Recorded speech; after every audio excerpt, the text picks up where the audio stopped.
return to your prison, and my daughter must be reclaimed. Your daughter? Isabel?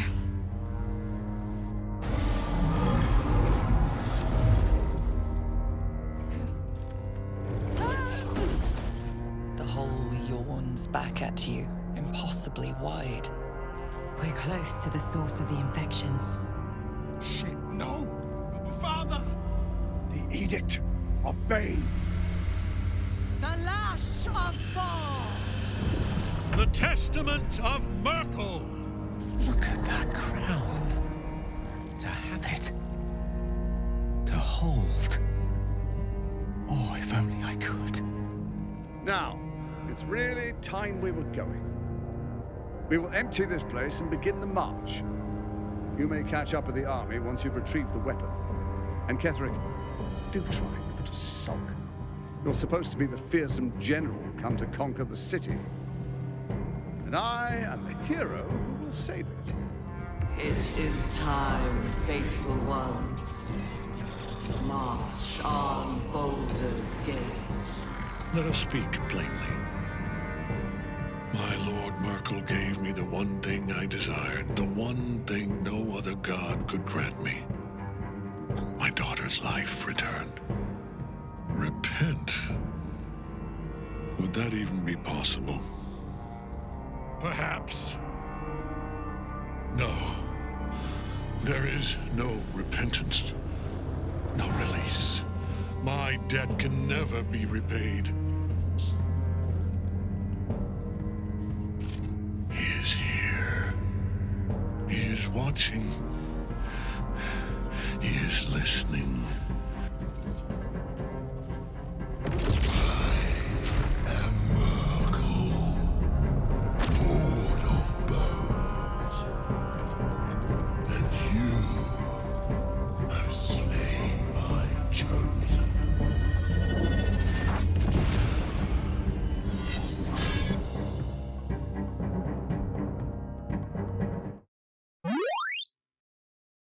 Hello friends and welcome back to my channel. My name's Cinderellimouse and we're back with Baldur's Gate. Now we're nearing the end of Act 2. I don't think we're going to make it to Act 3 in this episode because we have a lot of kind of cleaning up to do before we leave this kind of area.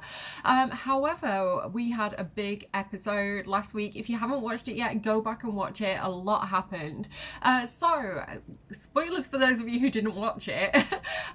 So we defeated Ketheric Thorm, and not only Ketheric Thorm, but also his kind of the embodiment of the god Merkel. Yeah, that was kind of a big fight, but we managed to do it, I think, without Merkel even getting a shot on us. We made him drop his massive scythe, and yeah, it wasn't that hard, guys. What are you all stressing about?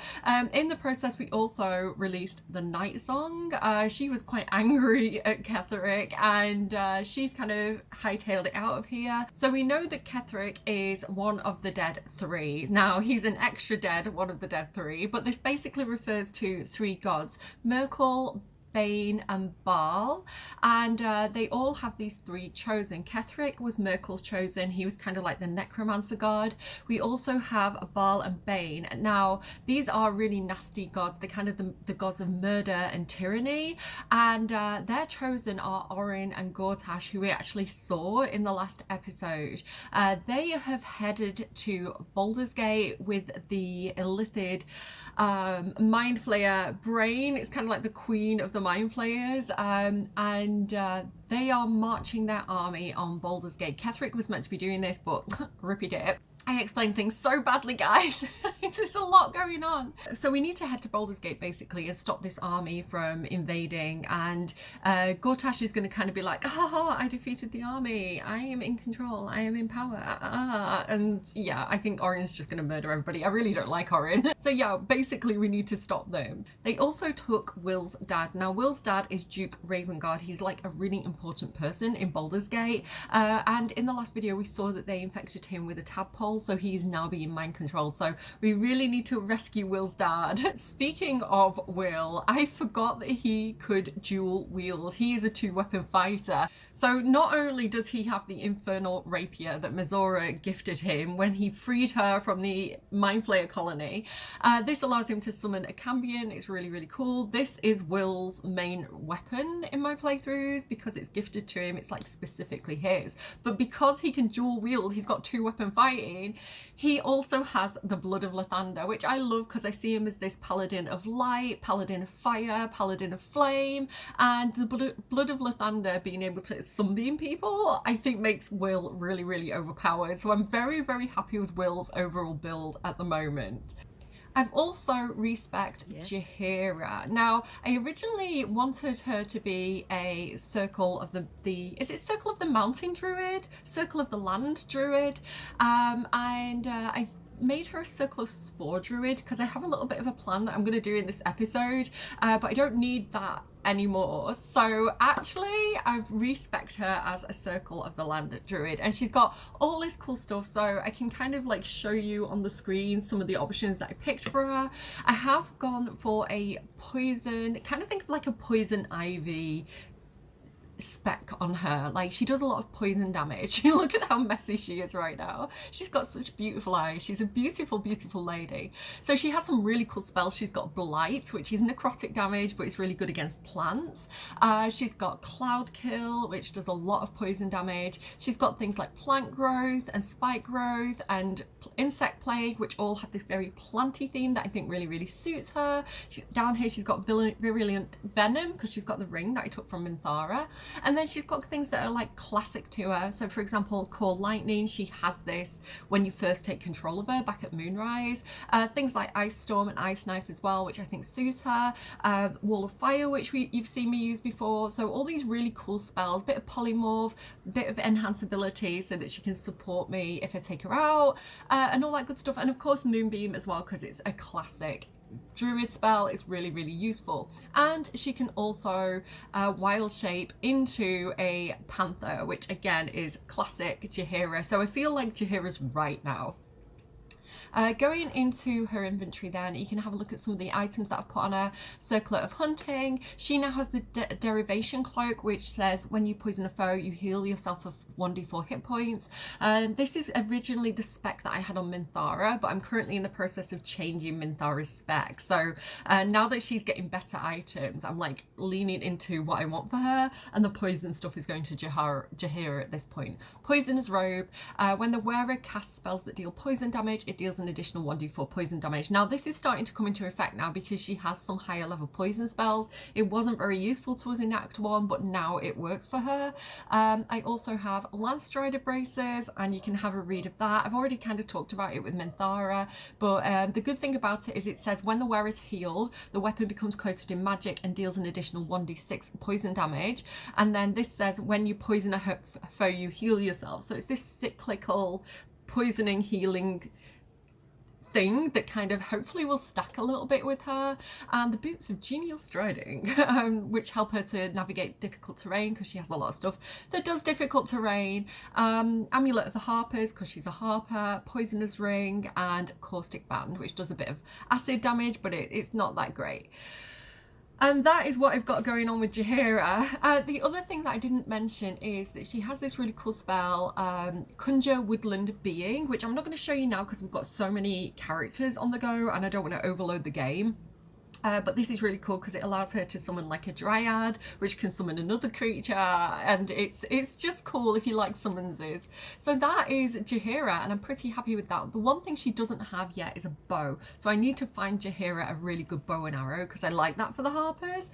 But yeah, that's what's going on with that.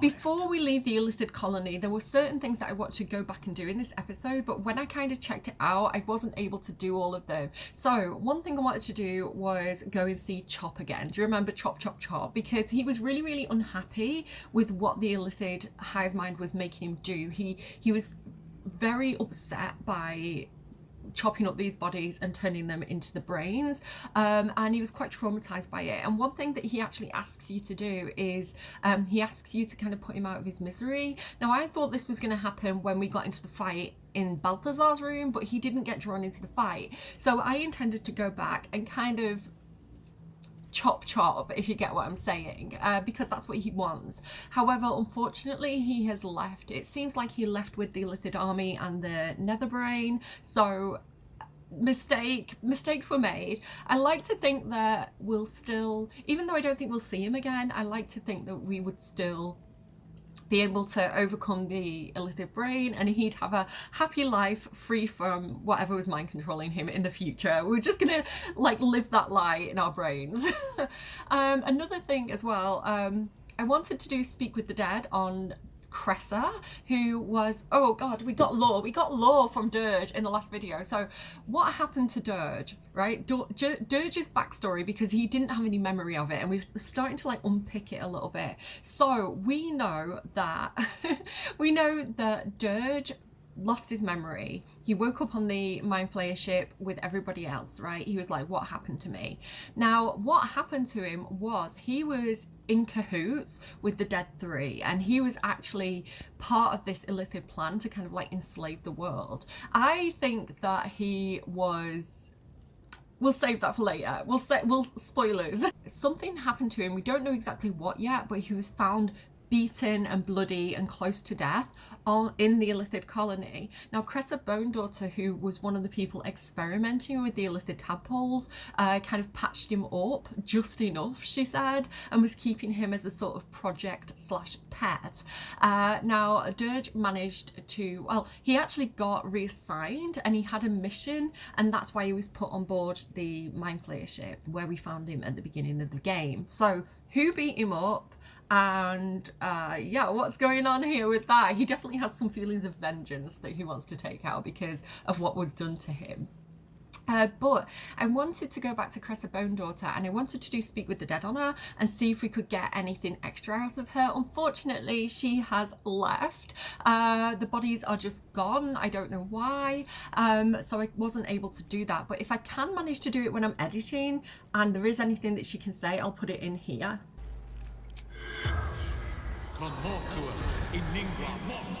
The corpse does not respond. And if not, I just look really stupid. I went to Zevlor as well because I wanted to see if we could tell him that we've defeated Ketheric and that it's safe and he can leave. However, there was no extra additional dialogue there. However, clicking on the kind of, she's not an ogre, is she? I can't remember what they're called, but clicking on the Sugar woman, she was quite depressed when we first talked to her, and now she's kind of like feeling a bit more like vengeance-y, which I think is good for her. I was able to do Speak with the Dead on the body that came out of the chute in Chop's room. Now, this was messed up because if you remember, we found a letter in there, we found a little teddy bear, and it was basically like a school kid that was trusting his school teacher, and his school teacher was taking him to the Illithid colony. Now, the guy that came out of the chute, he was the school teacher. I did Speak with the Dead on him, and he was messed up. He was basically saying I was doing what the Absolute wanted, I wanted to make mum proud and all this kind of stuff. So letting you know that you can do that if you want to do it. He was a bad guy. He got what was coming to him. Speaking of the kids, the last brain that we found, just before we came down to this area, we found one more brain in a jar, and it was called the Fresh Mind. This is really messed up because it's like, it's a kid. So I'll show you kind of what happened there. My head hurts. Can I go back to bed, Mummy? So Dirge would say, well, this is deeply unsettling. I don't know what that means. I had to dream again. The big spiky snail that came from the sky. I'm sleepy, Mummy. You must stop waking me up. Big spiky snail. With big wiggly legs. Time to go back to sleep then. Good night, you. Night, night, Mummy. Love you. can't like approve though, so that's good. So that is really, really messed up that they were doing that to kids. It does make me worry about Mol, because we found Mol's eye patch kind of in Balthazar's room where he was experimenting on people. So yeah, not looking good for Mol, to be honest. What else as well? I think that's pretty much everything that I had to say. Yeah, let's keep going. So I can't speak with the dead on Ketheric, unfortunately, but I do want to take him out of here, and I do want to take him back to his mausoleum and kind of like lay him to rest with his wife. Now, Ketheric's a really interesting character because I feel like he's had almost like 3 different lives, right? He had his life with his wife and daughter under Selûne, where he was a really good person, and he was a Selûnite, and he built Moonrise Towers for like good reasons, kind of in honor of Selûne. And then his wife died and he turned to Shah. I haven't forgotten her embrace. Melodious. Nor Selûne's. But the Moon Maiden did not intervene when my life was dismantled piece by piece. Because of the numbing and, you know, that void, like comforting void energy that she has. However, then he raised a Dark Justiciar army, which did a lot of destruction and bad things. But this was coming from his place of pain and hurt, which I'm not excusing his behaviour, but I understand that as a human being, right, having that kind of empathy. And then he found Balthazar, who promised that, I really think Balthazar is kind of like the big bad in this, because he really exploited Ketheric's grief and his love for his wife and child in order to further his own kind of interests in necromancy, and to kind of like do more bad stuff. So he kind of got into his claws into Ketheric, which turned Ketheric to Myrkul. And I feel at this point, like, Ketheric really wasn't acting under his own volition anymore. And it really was, because like if you look at his armor, it's kind of like hands, so it's like he was being puppeted by Myrkul basically, and the Illithid and Balthazar at that point. So not excusing him, but I feel like he definitely had a lot of regrets, and I feel like his driving motivation was always his love for his wife and daughter, because he wanted to, you know, bring his daughter back from the dead, which is why he ended up with Balthazar in the first place. So I feel like his driving motivation was love, even though he did a lot of destruction with it. And so I do see him as a redeemable character, and I want to do him justice. I want to lay him to rest properly alongside his wife. So this means I need to do a little bit of necromancy, which feels a bit wrong, but you know, he was a Myrkulite, so I'm gonna get Dirge to do animate dead. Now there's no way that I could find, I can't pick him up. If I try and pick him up, I literally can't do it. I can grab, just to show you, I can grab Karlach and have her pick him up, which it seems like she does, but he actually just goes back on the ground. There's no way to actually pick him up. I've tried throwing him, I've tried putting him in a box, I've tried doing this so many different ways. I even installed a mod that is kind of like a, you remember Sovereign Glut and how he had those animating spores, and he could kind of animate a character like the Boulette and things. I thought that Jaheira would be able to do this as a druid, but she couldn't. It acts differently. I installed a mod, it didn't work unfortunately properly for me on Ketheric. So the best way that I'm going to be able to do it is to be able to turn him into a skeleton, which I feel is thematically accurate because Myrkul has this whole skeleton vibe. So basically what I'm going to say is he sheds his skin and it's just his skeleton that we're puppeting. So, but it is Ketheric. And then the beautiful thing about this, if I do it, that also doesn't cost me anything, because down here we have rejuvenating miasma, which says an animating dead doesn't require a corpse in this area due to the lingering necrotic stench, which is pretty cool that that didn't cost me anything. But here we go, here's Ketheric. Now it doesn't say Ketheric, it says that this is Ketheric. We're going to have to use our imagination here a little bit, but if I hover over Skeleton Ketheric, if you look at the top of the screen, it says Blessing of Selûne. I feel like this is a sign that Selûne, because she's such a good, understanding goddess of light, she's like, yes, come back to me. And like she's forgiven him, like maybe not forgiven him, but she accepts him back. And I think that is absolutely beautiful. And this is just because we have that blessing, so anyone in the group has the blessing, but I think it's gorgeous. So come on, Ketheric, let's get you out of here. Let me just regroup everybody. And finally, we can get out of this stinking, necrotic juice of the Elder Brain. Let's go. I'm gonna get jump scared. You saw Gortash, didn't you? What the fuck was he doing down there? Is all of this because of him? The tadpole, the absolute. How? So, most of you know this by now, but for those of you who are new here, Karlach was friends with Gortash. He was like, they were both kind of like ragtag, street urchin chancers. Karlach was basically acting as Gortash's bodyguard, but he was very, very smart, she said. He was always a bit of a wheeler dealer, and he's worked his way up to being one of the chosen of the Dead Three, who are gods, right? And controlling an elder brain and having this master plan to kind of enslave the population, enslave the whole world. So she is like, that Gortash, what? I knew that guy, right? So we're gonna explain to her, right? It seems he's a servant of Bane, the god of tyranny, as Ketheric served Merkel. Who knows what powers he's gained since you knew him? I'd never have protected a Baneite even a decade ago. I looked after that fucker with my life. I trusted him. He gave me away to Zariel without a second thought. And now he's looking to ruin the entire Sword Coast. He has to die. And I'm gonna be the one who kills him.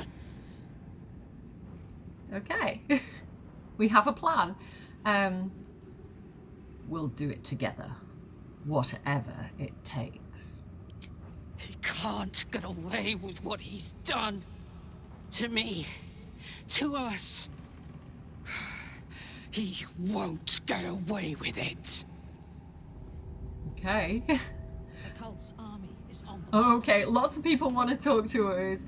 Okay, who do I want to talk to first, though? This is the question. Okay, I'm going to have Cordia talk to Will first, I think. Actually, let me just finish talking to Karlach, because sometimes they have, like, something to say about the area. Wish we could stay and see what this place will be like without the shadows. I bet it's beautiful. No rest for the wicked, huh? She's back to being Karlach. She calmed down quite quickly. We're going to do this Gortash one later when we're back at camp. So yeah, she's back to her normal self now. The rage ended. The heat is over. It's subsiding. Okay, William. Obviously, he wants to talk about his dad, I guess. We should not linger here. Gods be damned. With that parasite in his brain, Father could wreak untold havoc in the Absolute's name. Should Baldur's Gate fall to the Absolute, every one of the coast cities will be ripe for the plucking. We're not just fighting for our cure, we're fighting for my father. We're fighting for the Gate. We're fighting for all of Faerun. the Sword of the Coast. I can never remember what he's called. He's got all these different names in the game, so I might do a bit of spoilers with some of the names. I love that because I studied classics at uni, and I really, really loved Rome around the time of Augustus, and one of the kind of, not a good place, right, but I loved studying it. And one of the Roman kind of principles was respect for three things. One was family, one was the city, and one was the gods. And that kind of reminds me of that. It's kind of like you have to respect those three things at all times. Everything you do needs to be in respect of family, the city, and the gods, right? Yeah, so my father, the Gate, and all of Faerun. It's kind of a similar vibe. The Absolute's cult has Ravengard. Where will they take him? Worm's Rock Fortress. All travelers to Baldur's Gate flow through it. It serves as headquarters for the Flaming Fist and their commander, my father. The Absolute's army's on the march. Gods forbid a tadpole Grand Duke throw open the gates for them. So that's why they want Ravengard, because if he's in control of the Flaming Fist, who are the protectors of the city, and the fortress that protects the city, if he's Tadpole, he can just open the gate and let the army in. So yeah, that's why they want to do. What do you know about Gortash and Orin? Orin? I'd never heard tell of, but Gortash I know. Or know of, more precisely. A self-styled strategic advisor to Baldur's Gate's peers. A bit player with dreams of a leading role, the way Father told it. He had no use for Gortash, and even less for his advice. I don't remember much beyond that. But where these Chosen are concerned, I have a suspicion we're about to know more than we'd like. So Duke Ravengard didn't trust Gortash. I feel like he's a pretty decent judge of character for the most part, because we know that he was a new man, basically. He came from nothing and kind of worked his way up. He was not born with a silver spoon in his mouth. So I feel like, you know, having a good eye for people's character kind of got him to where he was. Mizora said that you can... Oh, I'm going to do this back at camp. That is a back at camp conversation. Okay, we're done. Can I... Like, I want to see if he has anything to say about the surroundings, though, so... The shadows are lifted. Finally, we can breathe free. Not quite. Actually, about that, we're going to have to do a little bit of clearing of the land before we leave, so, but we're close. We did find out from Halsin and Thaniel and Oliver that defeating Ketheric was key to actually lifting the Shadow Curse properly, so hopefully that can start to happen now. Gale? I can't help but feel like I've been fumbling in the dark for too long, and I've just had a lit torch thrust into my hands. You're very excited. You seem in a good mood. I thought you might be more subdued after coming close to blowing up, because again, the game can end there in that fight if you blow Gale up. Technically, you've won the game. Indeed. Under other circumstances, I might have been subdued or ashamed, but after what we saw, I must admit, I'm excited. The crown! The one the Elder Brain was wearing. The one I very nearly destroyed. Netherese magic. So pure, so complete, that I didn't even recognize it at first. Most Netherese artifacts contain only the faintest amount of their former power, the ghost of an echo of a memory. That crown was different. I can't fathom how such a wonder survived. Surely everything of its ilk was destroyed along with Netheril itself, but no matter. It exists. I must learn more of it. My goodness. So, the thing in his chest is made of a little tiny piece of the netherite weave, which is kind of like a corrupted version or alternate version of Mistra's magic, who's the goddess that Gale romanced, basically. So this Netherese magic and it being really powerful, it's a lure for Gale. Like he just loves learning about magic and like the different things that he is capable of doing. And this is his kind of addiction, basically, to not know when to stop. And this is what got him into trouble in the first place. And this is what got him into this situation where he needs to consume magic items to stop himself from blowing up.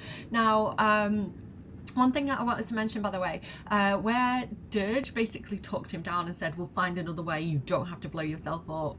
I feel like that was a really big moment for Dirge, because in that moment he was like, being something that has always chosen death and destruction and endings and ruining things, basically, him choosing life in that moment and him choosing to talk Gale down from the edge, I think was a big moment for Dirge, if you know the full story of Dirge, because like he's like, but my companions, I want to see how this story ends. This life is worth living. Let's follow this story. Let's see what happens. He's like, he's engaged with what is happening around him, and I feel like we've got Dirge, right? We've also, as Dirge talked Gale back from the edge, I think we, the player, also talk Dirge back from the edge, if you know what I'm saying there. So yeah, I loved that scene. I think it was a real turning point for Dirge.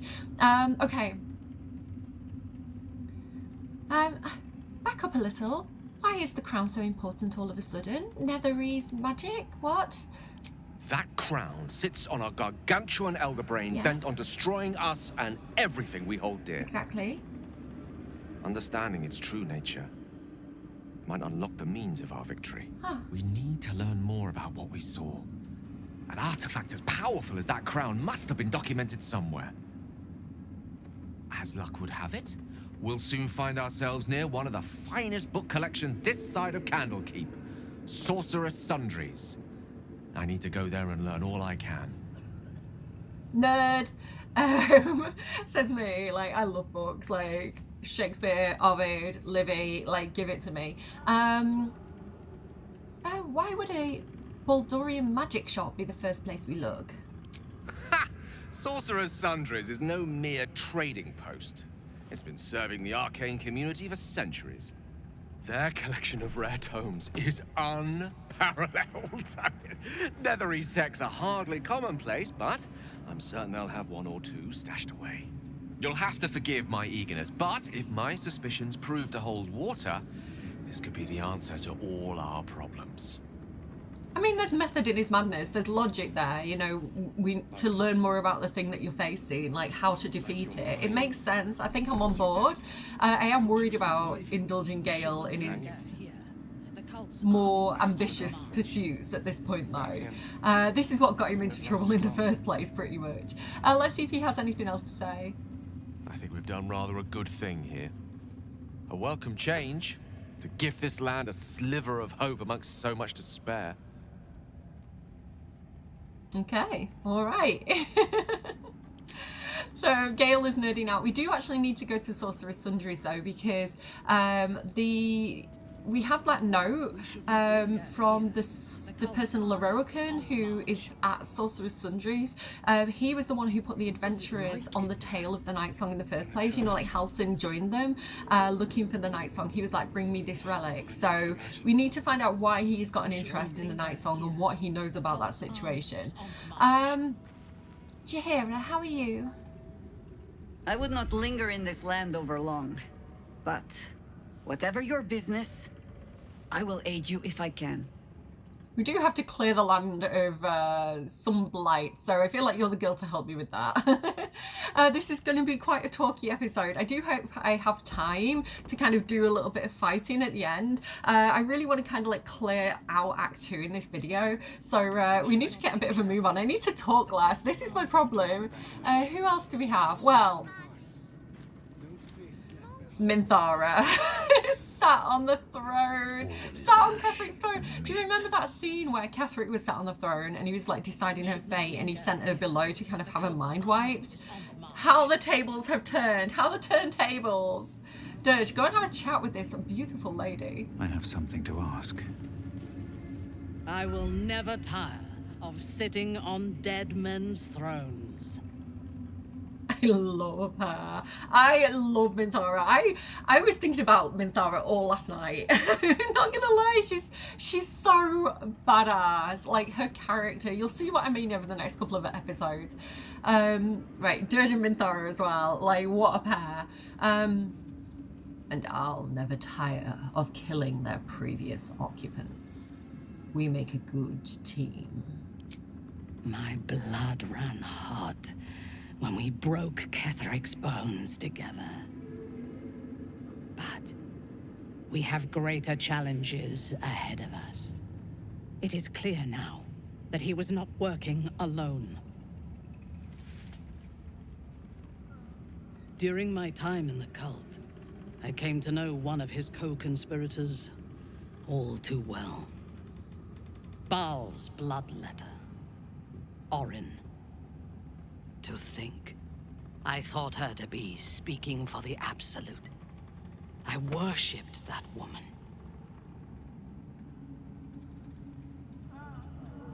So it's personal. Good. Let's take her down. Yeah, like, she is an Oath of Vengeance paladin, so he knows how it goes. You make it sound so simple. She is the chosen of Baal.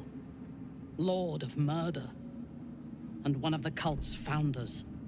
Indeed, She is the one who indoctrinated me with the Absolute's lies. Listen, we took down one god already. We took down one of the Chosen, Ketheric, like, Chosen of the Lord of Bones. So, I don't know. I feel like Dirge is pretty good at murdering too, you know? What do you remember of your indoctrination?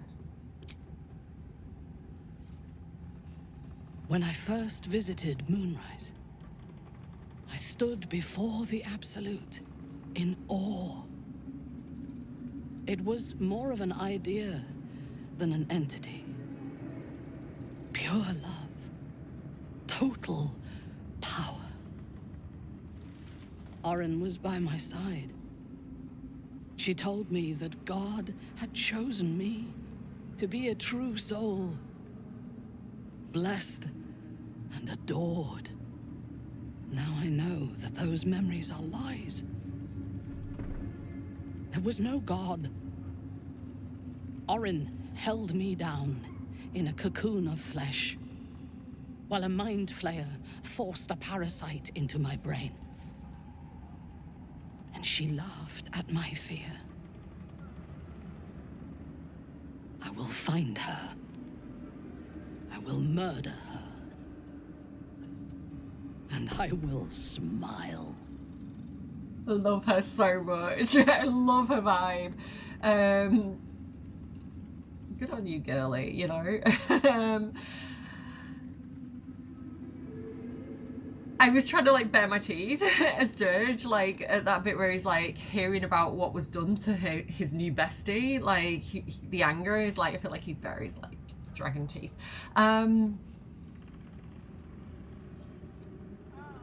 Like, he wouldn't say that. We'll be here as the saviors of Baldur's Gate. I like, is vengeance the limit of your ambitions? There is no limit to my ambitions. I will enjoy killing Orin, but unlike her, I do not kill for pleasure alone. I kill to gain advantage, and we have the chance to seize the greatest advantage of all. Surely you see it. In killing Ketheric, we fractured the cult's leadership. When we break the other Chosen and claim their netherstones, we can take control. So this is interesting for Dirge as well. I really feel like this is very Dirge coded, this scene.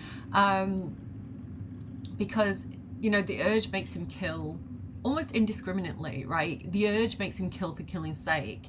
That mindless violence, the idea of kind of harnessing it and giving it a purpose, and giving himself a purpose and being more than a feral animal, is an interesting concept to him, I want to say. Also, another thing I wanted to say about what Minthara was saying about being given everything that she wanted. You know, you're a true soul, you'll be respected, you will have power, which is something that you fight for in the Underdark, in Menzoberranzan. So all this praise and adoration that she was given, which got her into the cult, like, you've got to watch out for that. It's a common theme in this where, you know, everybody can move towards the light and everybody can move towards the shadow, and there's this idea of like the temptation, like what is the hook that gets each character. So we've seen that already in the previous scenes in today's episode. So yeah, luring people away from the dark temptations is an ongoing theme that you'll keep seeing time and time again. I really like this. Stealing an entire cult is a new one, even for me, but even though he's a rogue, he's not like a thief, so it doesn't suit him to say that. He's intrigued, so I'm going to say, but what would we do with all that power? The power of the enslaved Elder Brain could reshape the world. We could reshape the world. This idea of reshaping as well is something that I want to run with Dirge a little bit.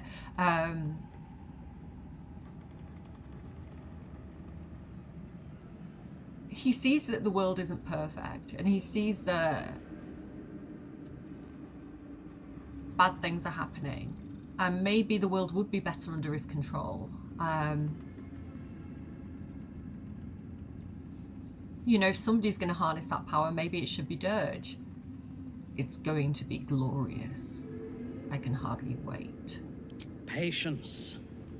If we do not prepare, Baldur's Gate will be our tomb. But if we are wise, it will be our dominion. First, we take the Netherstones, then the brain, then the world. And then we will need no gods. We will be their equal.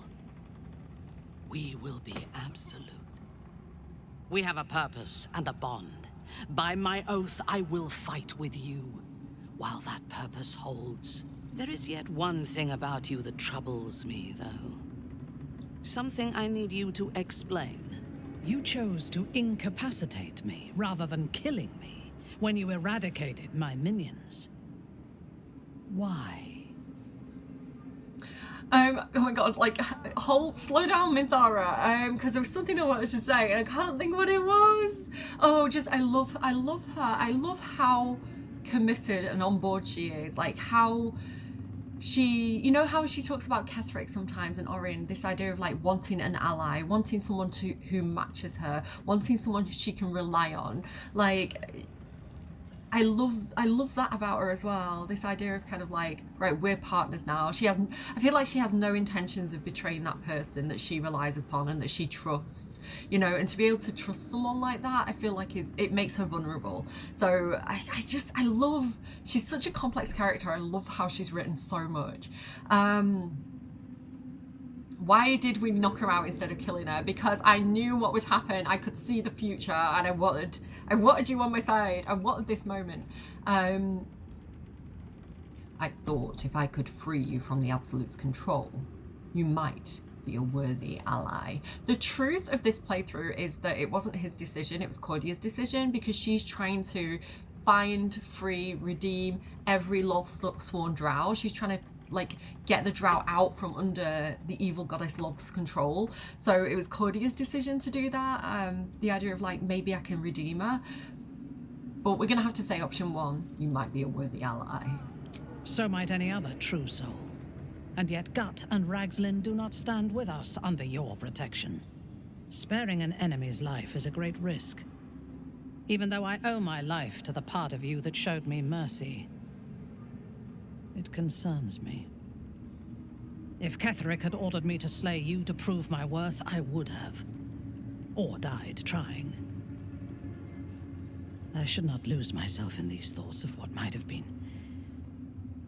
I live, and I am grateful. I do have one more question, though, before we continue. Forget.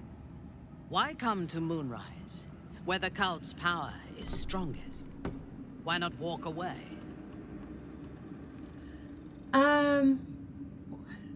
Naturally, I want revenge on those who did this to me.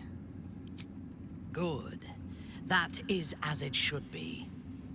Now, I am ready to leave this damned place whenever you give the word. The city awaits. I adore her. I love her so much. I can't believe I killed her on the walls of Emerald Grove in my original playthrough, because my queen deserved better. She deserved the throne.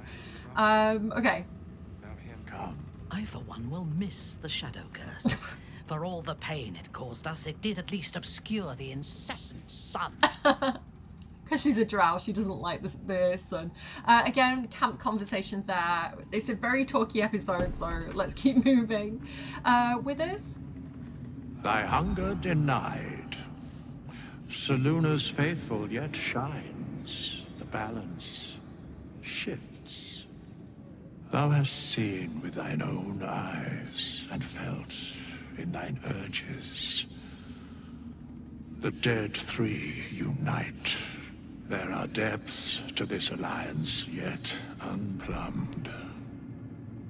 Consider, mortal. Do illithids possess souls? Dirge literally would never have thought about the possibility of whether or not something did or didn't have a soul. I admit, I hadn't thought about it. Thou shalt think about it now, and I shall give the answer. Mind flayers are soulless. Yet, the three amass an illithid army void of apostolic souls that could imbue them with power. A flock without souls, yet to what end, O tempted one? This is the question thou must come to answer. Until such time, be availed of my services. Thanks, Withers. The way he's talking to him, your urges, oh tempted one. Again, this idea of temptation, right? You know of these urges. What can you tell me? Nothing thou dost not already know. Memory problems, Withers. You seem to know a lot about the Dead Three. That's a bit sus, isn't it, Jurgle? Convinced he's Jurgle. Yes, Bane, Lord of Darkness, Baal, Lord of Murder, Merkel, Lord of Bones. Once judged, ascended, then vanquished as one, and as three. The alliance is reforged, mortal. The plains thus quake, and the gods shudder. Yeah, well, I'm not a god, I'm a mortal man, and I don't shudder. So, you're saying that they've been vanquished before, so it's possible to vanquish them. Interesting! Tell me more about that. I'm surprised to see you here. Why are you here? Where matters of balance are concerned, I am eternally cold. Okay, meet you back at camp, mate. Fist bump. Here's a Withers. Who is next on my list of people to chat to? I guess Shadow? I've got a long road ahead. The shadows are losing their grip on these lands. Shah can indeed be thwarted. Comforting to know. Oh, so you wanted something? You want Shah to be thwarted now, do you? Huh. Interesting. I feel like she's had a breakthrough, you know? Okay, I'm here for you, if you need me. I thought you might have needed reminding after everything. I spoke so badly then. Thank you. I think any attempts at comforting me might be in vain just now. But you're sweet to keep me in your thoughts. When can I kiss you, girl boss? Surely it must be time soon. We're gonna get to kiss Shadowheart, and we're gonna get to kiss Minthara soon, if I have my way. Maybe even Halsin. I don't know. I've never kissed Halsin before. He's always come on a bit too strong. I'm scared of the whole bear thing. Okay, have I talked to all our current companions? I think so. But I do see someone else I want to talk to over here. Dame Eralyne, have you cooled down after literally kicking Ketheric's head in? Is the skeleton safe around you? Let's see what Dame Eralyne has to say. I have something to ask. Eralyne! Isabel!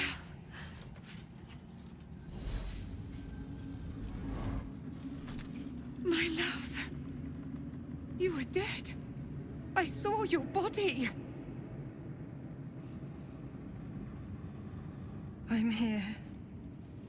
And so are you. And my father, he can't hurt us any longer. I dreamt every night that you'd come back to me. That somehow it was all a nightmare Dawn would undo. I had no dreams at all. Nothing but darkness. And when I woke, my father said you were dead. His soul was poisoned by the god of death. His sick devotion ruined him. But for all his sins, he brought you back to me. Are Just you cut all me right? out of this bit. I will be. And you? In this moment, I want for nothing.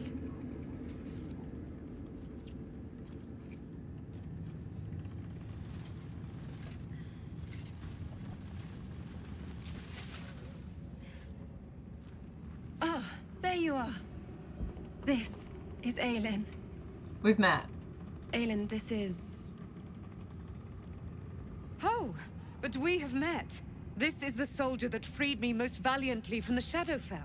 They watched my boot crush the very brain of villainy, and fought well against your changed father. May he rest in peace at last, now that he's dead. Awkward. I have more to thank you for than I knew. And we have much to discuss. Perhaps we could join you in your camp later? Eralyne's so funny. She's so like, she's the child of the gods and a paladin, so this kind of divine rage business that she's got going on, like, she's literally like, so like, Isabel is Ketheric's daughter, Eralyne is dating Ketheric's daughter, but Eralyne was also captured and held hostage and killed time and time and time again in order for Ketheric to be immortal. So her anger at her lover's dad. And then that moment where she's like, I kicked his head in, I stomped on the villain's brains. And then Eralyne's just kind of like, oh good, my dad's dead then. It's like such a... I don't know, like, she's very, very intense, is Eralyne. She's a bit much. Like, there's a lack of not empathy, but a lack of reading the room there with her.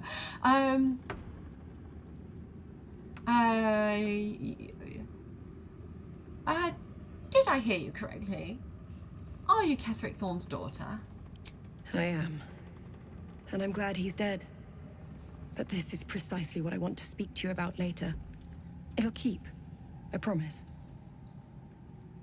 Oh, very well. I'll see you at camp. Very good. We look forward to it. Now you will leave us. We must take succor in one another's bodies and words. Eralyne! We'll see you later. See what I mean? There's no filter. She's like, we're gonna fuck now. See you later. Wanna watch? Okay, bye Eralyne and Isabel. Let's have a wander around. There's a lot of talking to do in this episode. Flaming Fist. What's it like in there? You'd make a fine fist. Thank you. You can imagine. Over here we have Art Cullen, who's the guy that was running around with the little kid Daniel. He's kind of the spirit of the land. We healed him. It's making me really sad though, because the nurse that was at his bedside the whole time, the Flaming Fist that was looking after him, actually died, and I'm really, really sad. That I wish we could have prevented that, but I kind of like, in my head, they live happily ever after. When Duke Elton formed the Flaming Fist, he sought out people of courage and honor to fill its ranks. You saved Daniel, lifted the curse, and killed an immortal. It's safe to say you'd have been recruited in an instant. So yeah, he was one of the original Flaming Fist, and he went into the Shadow Curse lands. It was a weird timey-wimey thing. What do I want to say? How did you make it here? A Flaming Fist?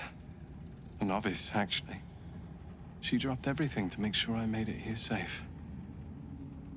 I heard about Duke Ravengard's capture. If his soldiers are anything to go by, he is a man to admire and respect. I hope you can save him. For the good of Baldur's Gate. She looked after him, she brought him here, man. And then she died. I've forgotten her name, but justice for her. Come with me. I could use a Flaming Fist by my can't speak. Come with me. I could use a Flaming Fist by my side. Thank you. But look at me. Look good. I am a relic. A glimpse of history barely strong enough to stand on his own 2 feet. I have healing magic. Besides, Nathaniel should have someone here when he wakes up. It's the least I can do. He's awake. He's at my camp, I think. And after Thaniel awakens? I don't think there will be an after. The truth is, the Shadowfell broke something inside me. Something no healer can fix. I don't know how long I have, but because of you, Thaniel is safe. Because of you, I could help him as he helped me. So, thank you, my friend. And know that I have no regrets. I want to do a playthrough one day. I've seen a mod where you can basically recruit anyone, click on them and recruit them as a companion. And I like the idea of going around and getting all these people who could potentially be companions but never are, and playing that way. I'm glad that's still the case. My mum lives in the lower city. If those freaks hurt her, I'll turn them inside out. Don't worry, we're heading to the city now. It's all gonna be fine, I promise, I think. There's a lot of like Flaming Fist and Harpers wandering around. We're not gonna be able to talk to everybody, but... Helm's blessings upon you. He's not even got a name, which makes me feel like we could have saved more of the Flaming Fist. Like, I feel like that would have been a different character had they not all died, which makes me feel bad. But Keris, we know her. She's like the new leader of the Hell Riders. Oh, is he a Flaming Fist? He's a Flaming Fist. Yeah, she's a Hell Rider. One of Zevlor's. Back in last light, I was racking my brains. How the hells do we get past the curse? And then a blinding light cuts through the darkness like a blade through butter. All thanks to you, I hear. Didn't think we'd make it without the old Hell Rider to lead us. But you did a damn fine job. Sorry, there's like a big truck going past. I'm going to carry on anyway. Oh, I freed Zevlor down in the colony. God, that's really loud. I wonder if it's like a street cleaner. I freed Zevlor down in the colony. I wouldn't be so quick to write him off as dead. I would. We didn't have any fight left in him. Oh, well, he went his own way. I don't think he could face me or all of you. The briefest hesitation as Ceres wars with old loyalties and wins. I looked up to him. We all did. But he let us down when we needed him most. There are less mouths to feed, but we still need supplies for the road. We'll scavenge what we can. Hopefully, we'll see you again in the city. Justice for Zevlor, like, honestly, like, I wish she would understand. I wish we could explain to her, and there was dialogue to explain to her what happened to Zevlor and that it wasn't his fault. Like, I feel so bad for him. Althera! So this is the one that Dirge almost killed, but we kept her alive. You're here. Good. That's good. Are you all right? Me? Oh, I'm fine. I'm just worried about the kids. Maula's still missing, and they haven't taken it too well.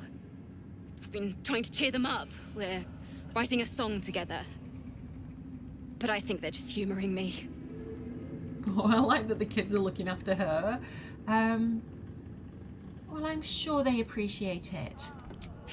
Maybe. I'd love to put on a show just for them. But it's boring if I'm the only one playing. I need another bard. Maybe I'll find one in the city. Until then, the kids and I shall work on our masterpiece. Oh, you can actually play, if you're a bard, you can play with her, but I think my only bard is a Starian. So, yeah, maybe I'll try and remember to come back with a Starian. Miss Althera wants to write us a song about you fighting Ketheric. But I miss Mole. I do too, but I did find Mole's eye patch. I'm on her tail. What? Where is she? Well, I don't know, but I found this in Ketheric's lair. Does that mean Ketheric's got her? Oh no! No, Mole! No, it's okay. Ketheric's dead. I'm sure Mole's fine. Oops. Mattis. Why, yes. Once Althera's done with this song, we will be looking for patrons. All coppers welcome, pal. Listen, you're a bit more rational. I found Moll's eye patch. So? It's just Moll's eye patch. She's lost loads of them. That doesn't mean anything. Did you want something, or are you just here to stir? Oh, no, it's all right. I'm sure Moll will be waiting for you at Baldur's Gate. Exactly. And we'll definitely feel her wrath if she thinks we ever doubted her. Yes, I wasn't doubting her. I was just giving you information that I'm on her tail. Alfira's writing us a song. A stupid song won't bring Moll back. Tell her, won't you?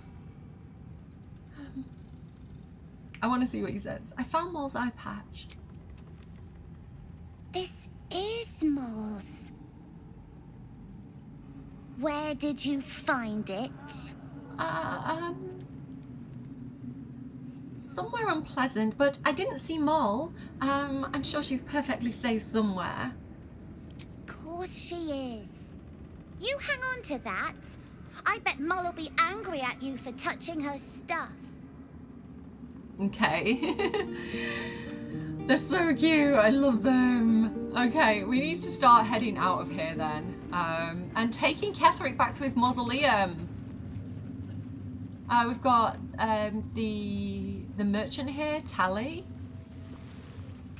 Just tell me what you need. I am going to quickly trade with her, just see if she's got anything decent. For example, potion of speed. Definitely want more of those. And oh, these 2 scrolls of globes of invulnerability, they could definitely come in handy. Oh, I like this as well, the smoke powder arrow. I'm gonna grab that. Okay, I think that's pretty good. I do like things like telekinesis, but it's kind of expensive. Disintegrate's expensive. We have got a lot of money. We've got 13,000 now, 13,000 gold, but I'm just gonna take that. I think that's good for the time being. Again, I don't know when we're gonna see her again if we leave this act, so I wanna grab what I can while I can. Okay, cool. Lady Light your way. Lady Light your way too. Different goddesses, but it's fine. Okay, here's Barkus. There you are. I was wondering where the devil you'd been. I was taking a little holiday in the Mind Flayer colony downstairs. What do you think I was doing? That sounds slimy. Never mind your distasteful predilections. We need to talk about Wulbren. I wasn't being serious. I was joking. I was killing Ketheric. What about him? Wulbren and the Iron Hand Gnomes are planning something dreadful in the city. They have room powder, they have motive. We have to stop them. Okay, how can you be sure? Because they're a gaggle of vindictive crybabies with no sense of propriety. That is to say, they gabbed about their plans like a geese, and I overheard them. Like a very devious goose.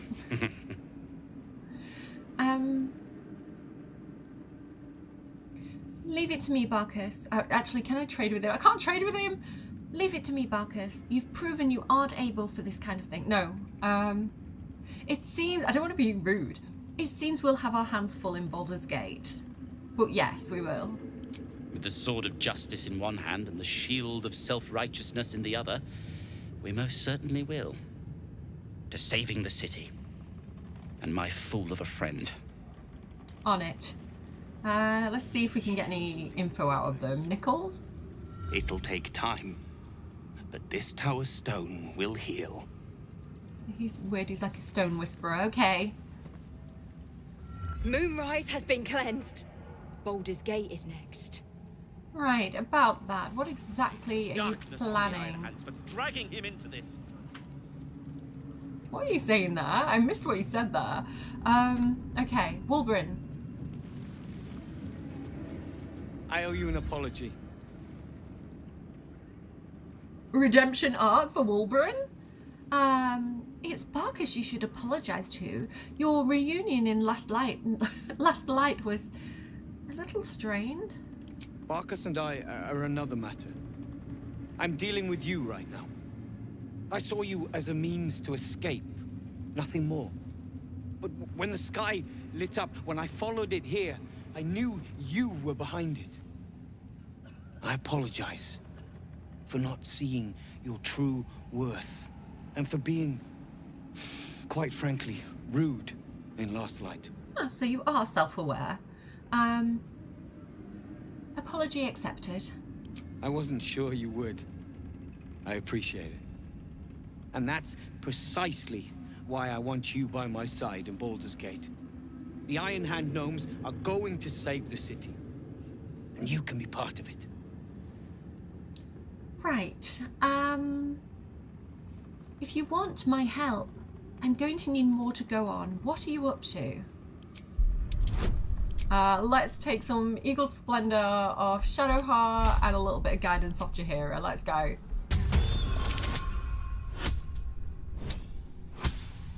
Have I done it? Yay, I did it! The plan is what it's always been. To bring the work and innovations of the Iron Hand gnomes to every corner of the realm. Okay. Problem is, Baldur's Gate is sick. Once the pinnacle of greatness, it's eating itself alive to save itself from starving. Find me in the city.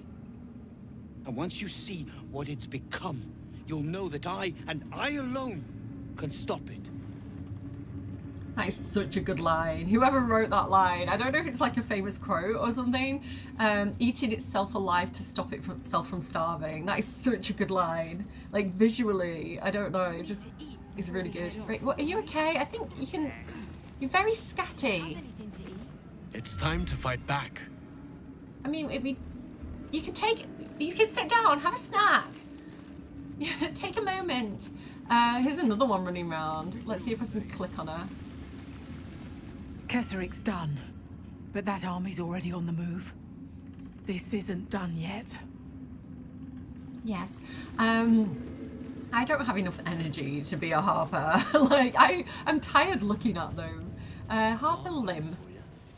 Long, dark below, but light above.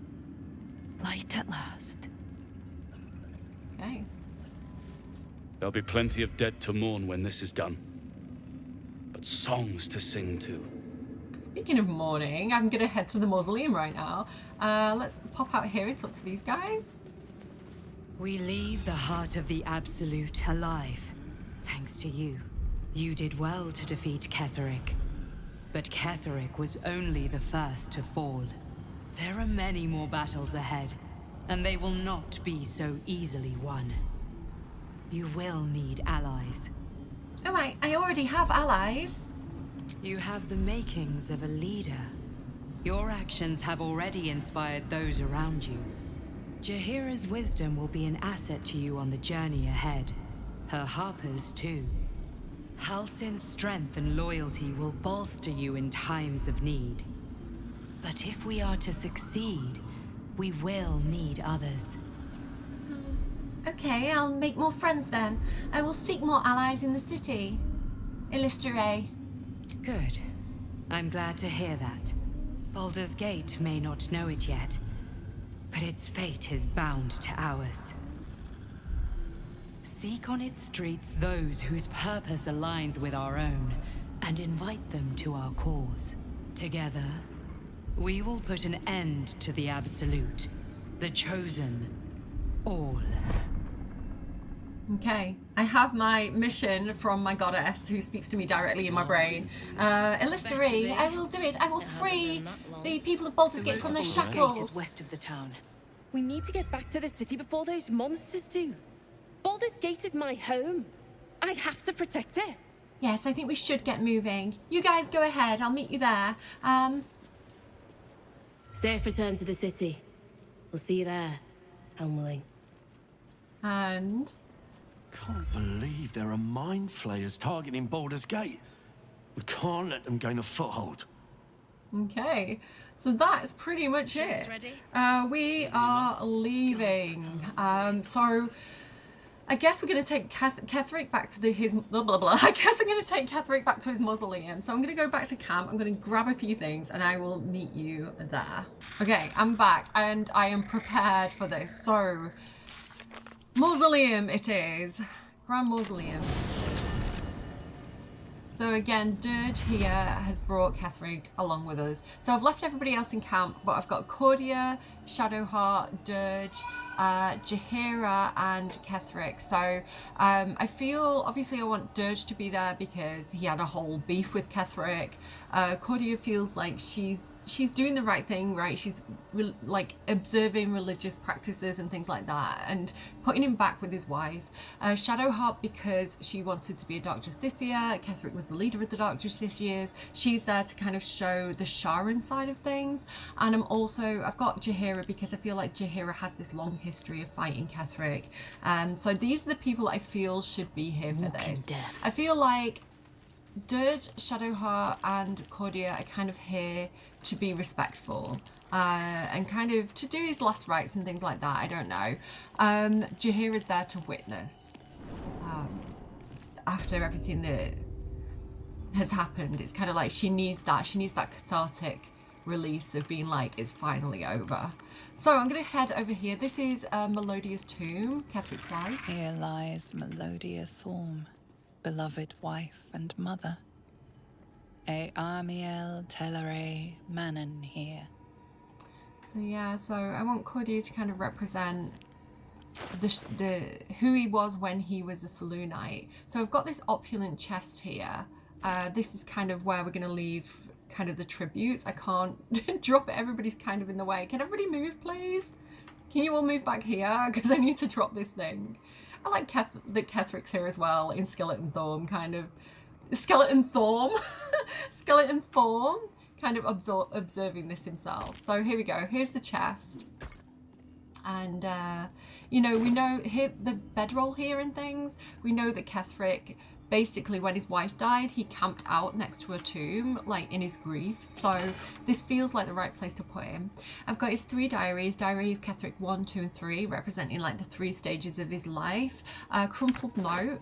Oops, I took it out of there, but I'll put it back in a second. So the crumpled note says, this is what he had on his body when he died. Papa, I love you from Is, which is his daughter Isabel. Which, you know, again, the fact that he kept that on him and he had that, even at the end, even after everything, he had the note from his daughter, I think shows the redeeming qualities that he possesses. Even though I still acknowledge that he was a bad guy. This is his wife from his the letter from his wife, my darling husband, and talking about how he needed to guide Isabel in the ways of Selûne, which obviously he failed to do. Strained letter. This is the note from Melodia to Isabel. So again, all this stuff I feel like is particularly significant for him. I'm also going to put down, where am I? Not that one. This one. I'm also going to put down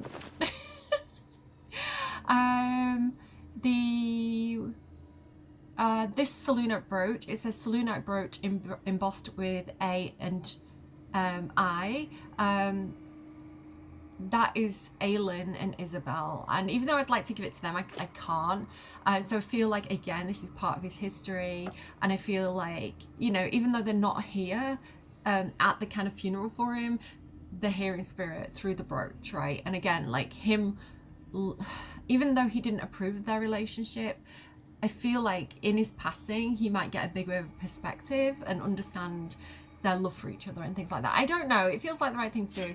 The idol of Selûne, I'm going to pop down here. Again, just to bring him back to his goddess and to represent that part of himself. So yeah, that is pretty much what Cordia is going to put down. And then I'm going to have Shadowheart come along.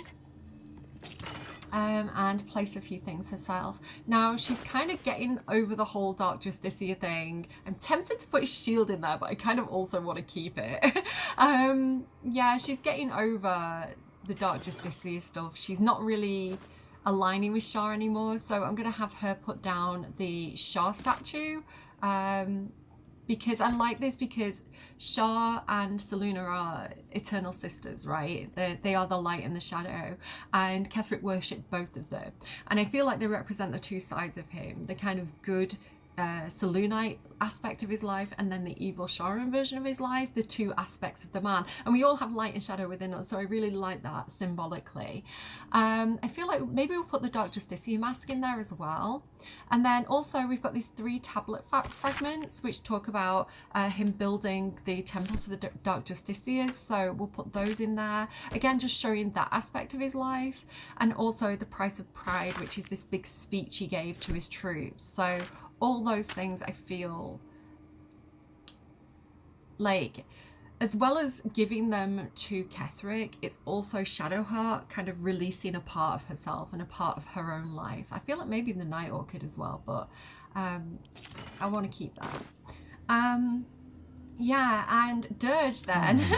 So Dirge is going to march Ketheric over here next to his wife.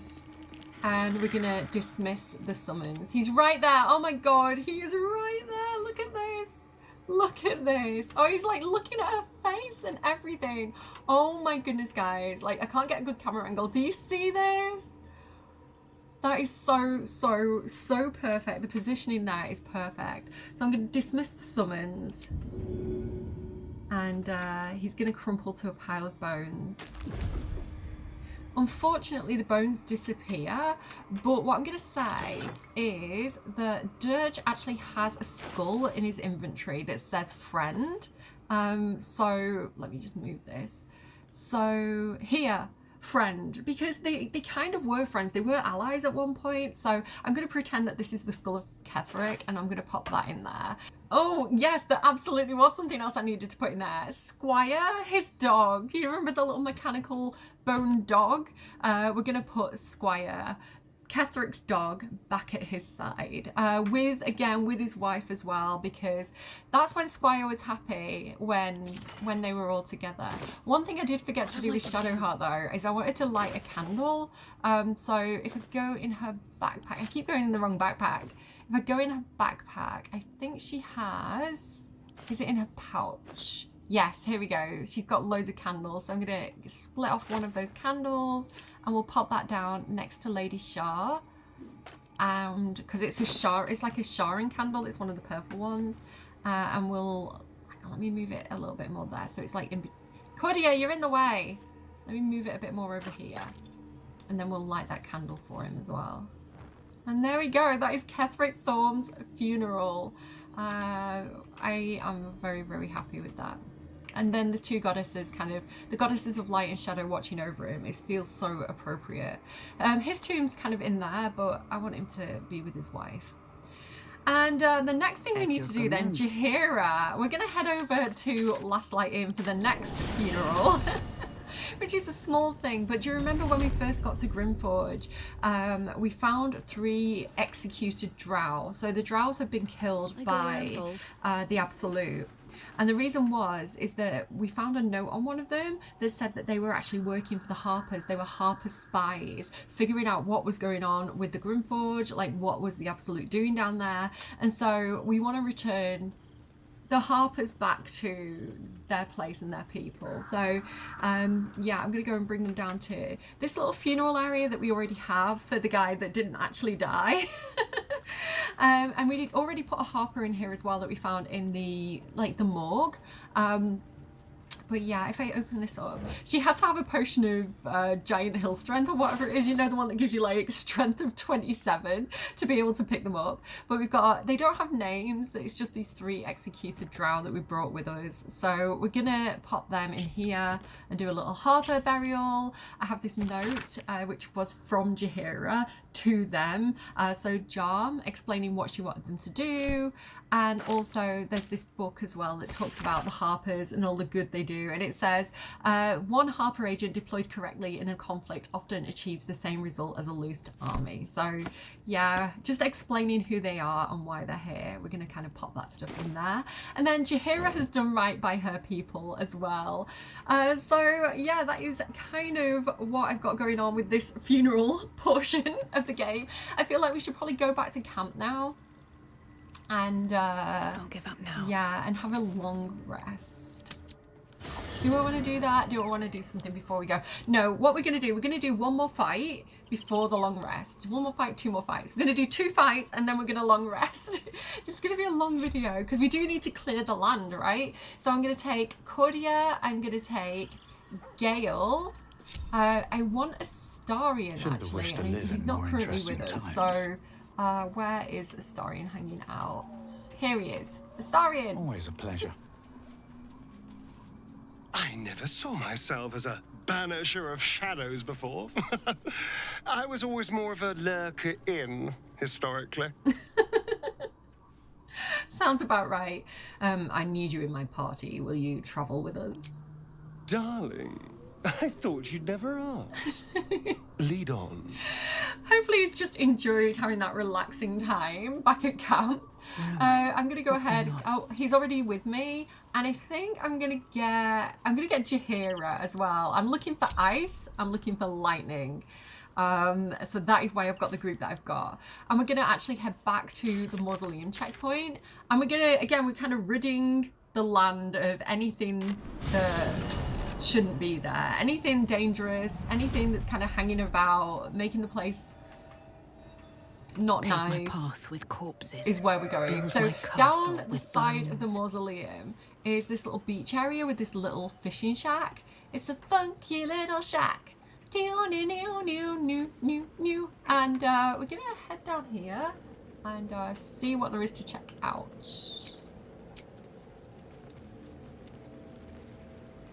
So with her, I'm gonna have everybody crouch because she failed a perception check, but she does have. There you go, because she has see invisibility. She can see this cursed Koatoa that is ambushing. There's actually a group of them here. So I'm gonna go ahead with Jaheira, I think, and I'm gonna go with. Because if you look at this little guy, oh no, don't go down there. I thought I clicked to go down there. If you look at this little guy, there's a whole load of them. We've seen these before. Do you remember? Maglumpa, praise Maglumpa. I was hoping that, because I didn't find them in my first playthrough, so like when I found them, I was hoping that because I had the whole Maglumpa, I'm their god thing going on, that these guys would not be hostile anymore, they'd be friendly, but unfortunately, must be a different group of Koatoa. These ones are undead, they're zombie Koatoa, so I guess they hadn't got the memo, but you can see that they are drenched. It says they are absolutely soaking wet, which gives them the condition wet on the target, and that means that they are resistant to fire damage and things like that, but they're vulnerable to ice and they're vulnerable to lightning. So I did have a bit of a plan here, like I say. So if I go in here, I could do Ice Storm. And if I do it, because there's a whole group of them here, so if I do it kind of like this, hopefully some of them will slip, and yeah, we'll all be good. There they are, they kind of revealed. I think I killed all of them. I think that was all of them. Yes, you go, Jaheira. Okay, in that case, I'm gonna have her creep over this way. Oh, why isn't everybody hiding? Group hide. Okay. Jaheira, head over here, please, to this next section. And you can see there's more over here. Oh, yeah. Can you see them all? There's like a gaggle of them here. Here's the boss. And I think there's one in this building as well. So let's edge a bit closer. And we're going to do the same thing again. Love this for Jaheira. Like, because Jaheira, I don't normally get a lot of playtime with her. So to have like a little job to do like this is really fun to me. So I'm going to put it about here. Then if the chief moves forward, can I get the chief as well? Oh, I can. Look at this. Okay, perfect. And it's getting that door a little bit. Go. I think this is going to bring us into initiative though. Hide. Eyes to yourselves. Did I get all of them? He's got some hit points left. This one's getting back up. Should I go again? Oh no, I'm gonna go with. Look at Jaheira just clearing out these guys. I'm gonna go with Chain Lightning on the chief. Always comes to this. Oh, we're in. Oh, we're in initiative. Okay, that's fine. Again, I want to go Chain Lightning, please, Jaheira. Where's it gone? There. We'll do it at a high level as well. We might as well. Highest level we can. Go. Oh, The water is now electrified as well. Perfect, because they're not going to like that. All right, Jaheira, can you Misty Step back to safety, please? Go up there. So Jaheira's in initiative, but nobody else is. So I can get Cordia over here. We can go in with a... Well, Gale could Ice Knife. Let's get this over with. He can also Ice Storm, so... I don't know, but I kind of like that this is all electrified right now. So let's go in with a sweet little... Let's go in with a Witch Bolt. Level 3 Witch Bolt on the Chief. I can't get to him. Okay, Cordia, come this way. Never wanted the easy path. I don't use Witch Bolt enough, I don't think. Level 3 Witch Bolt.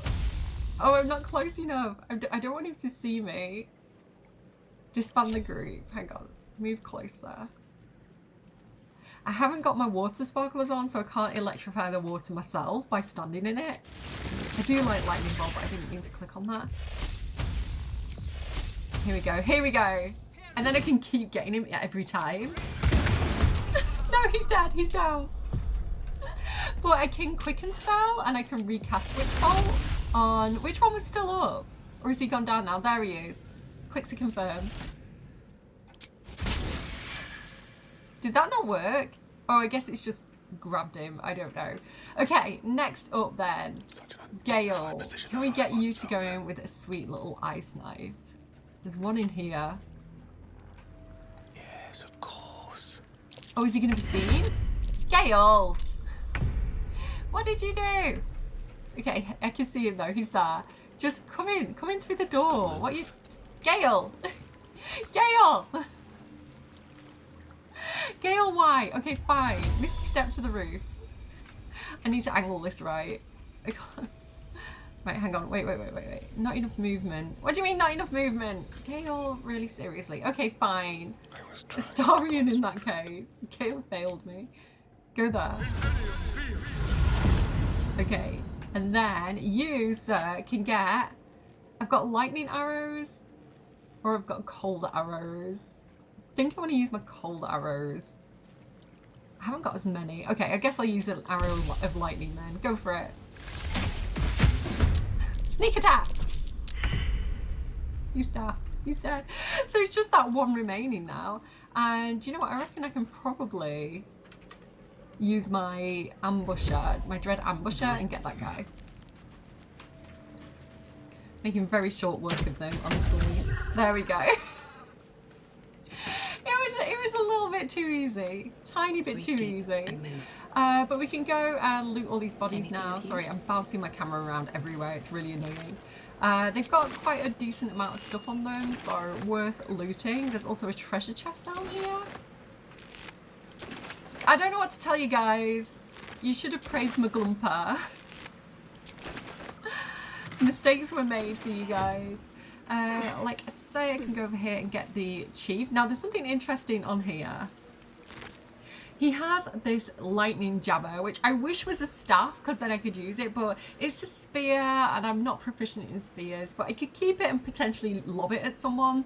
I feel like I might send it over to Karlach though, because she's my thrower and lightning damage comes in very, very useful in Act 3. So yeah, I think I might send that to Karlach because as much as I like the idea of it, I'm not a spear person. Shadowheart could also use it potentially. Okay, Bob in here, and there's a bit more stuff in here. So, another chest. Not great stuff. More seashells that I can give to Shadowheart, I guess. She likes the seashells. Gone fishing. Catch you later, Ellis. The little pun. So that's the fisherman, I guess, that used to be here. And let's go and loot these bodies too. And then there's another fight that I want to do before we head to camp. This is going to be such a long video. I don't know if we're going to get it all done in one video, to be honest. Okay. There we go. Got all that stuff. Right, regroup and head back to camp. Now, I'm going to grab a different group, and there's going to be another fight that we do in the same area that I kind of left till later. But I'm going to get Dirge, I'm going to get Minthara, I'm gonna get Karlak. No, not you, Will. I'm gonna get Karlak. Because this is Dirge's team. This is his, like, what path lies tough before mums, his fighter paladin mum group. We want... My tummy rumbled. We want Lae'zel. The curse is broken and the shadows are lifting. In time, these lands will heal. Yeah, about that. We're gonna do that stuff later. I'd like you to join me. It is done. Excellent. Right, join me then, not Cordia. We're gonna head back to the mausoleum again. Back to the same area where we just fought the fish, and there's like a little cave that we can go in. So there's two ways into this area. You can also go here via the morgue. If you remember, we had that fight where it was kind of like everything was kind of poisoned and gross, and it kept on walking through the poisoned water. Can you head over here, please, Dirge? Come on. Bring your little group of hot mums down here. This is one of the tougher fights, I find. I don't really enjoy doing this fight. I might save before I go in here.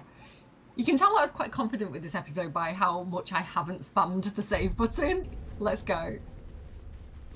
This little cave here. All right, we're in.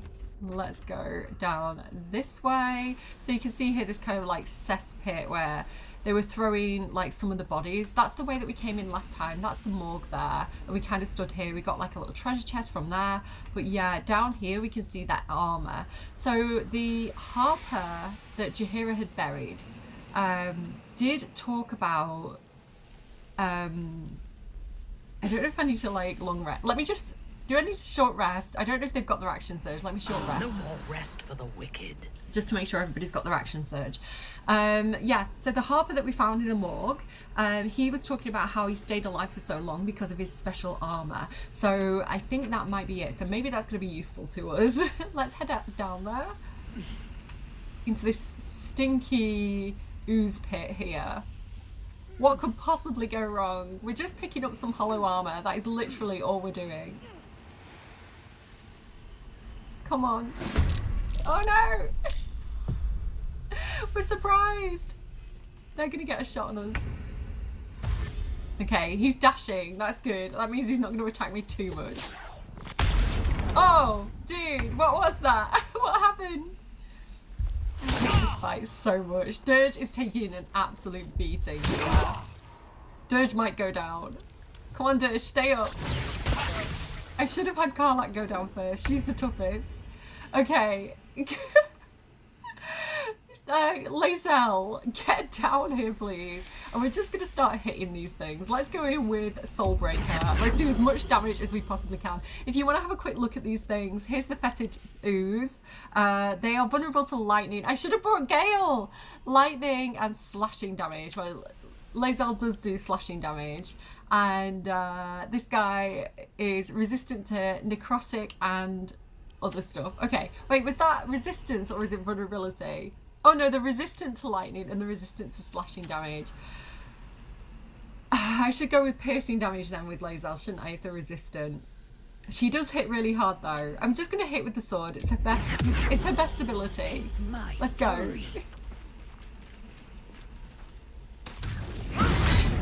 Nice. Okay.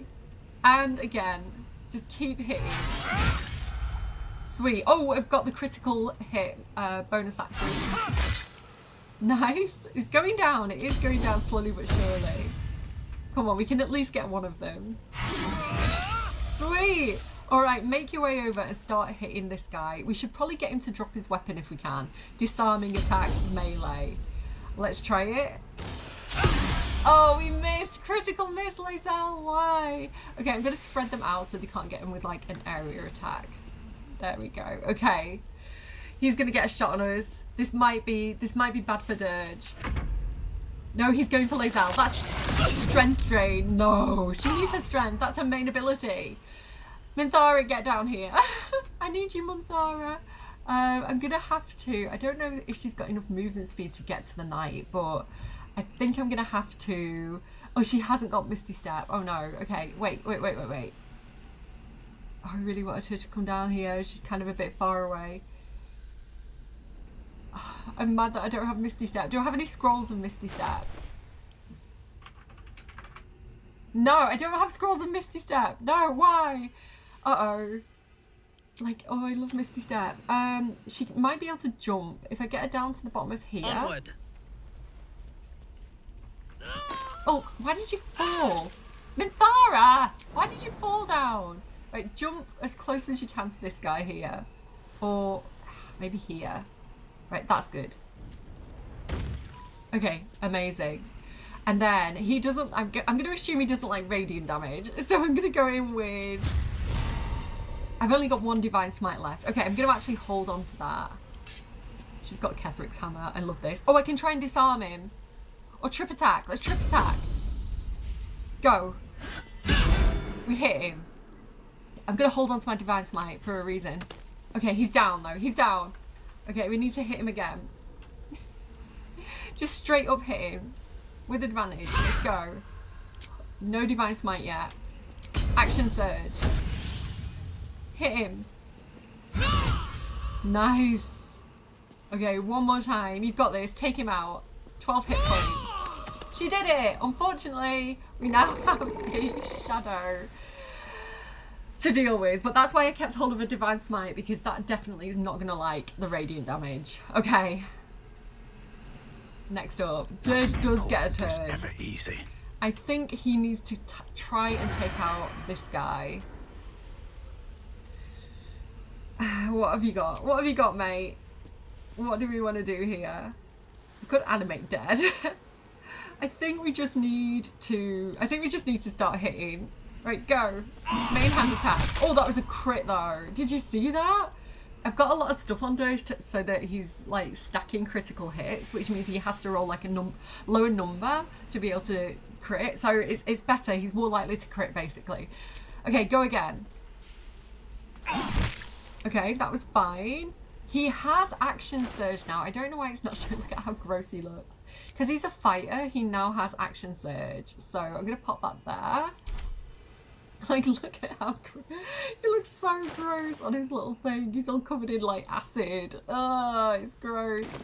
Okay, Action Surge. We're not messing around here. Come on, Dirge. Go.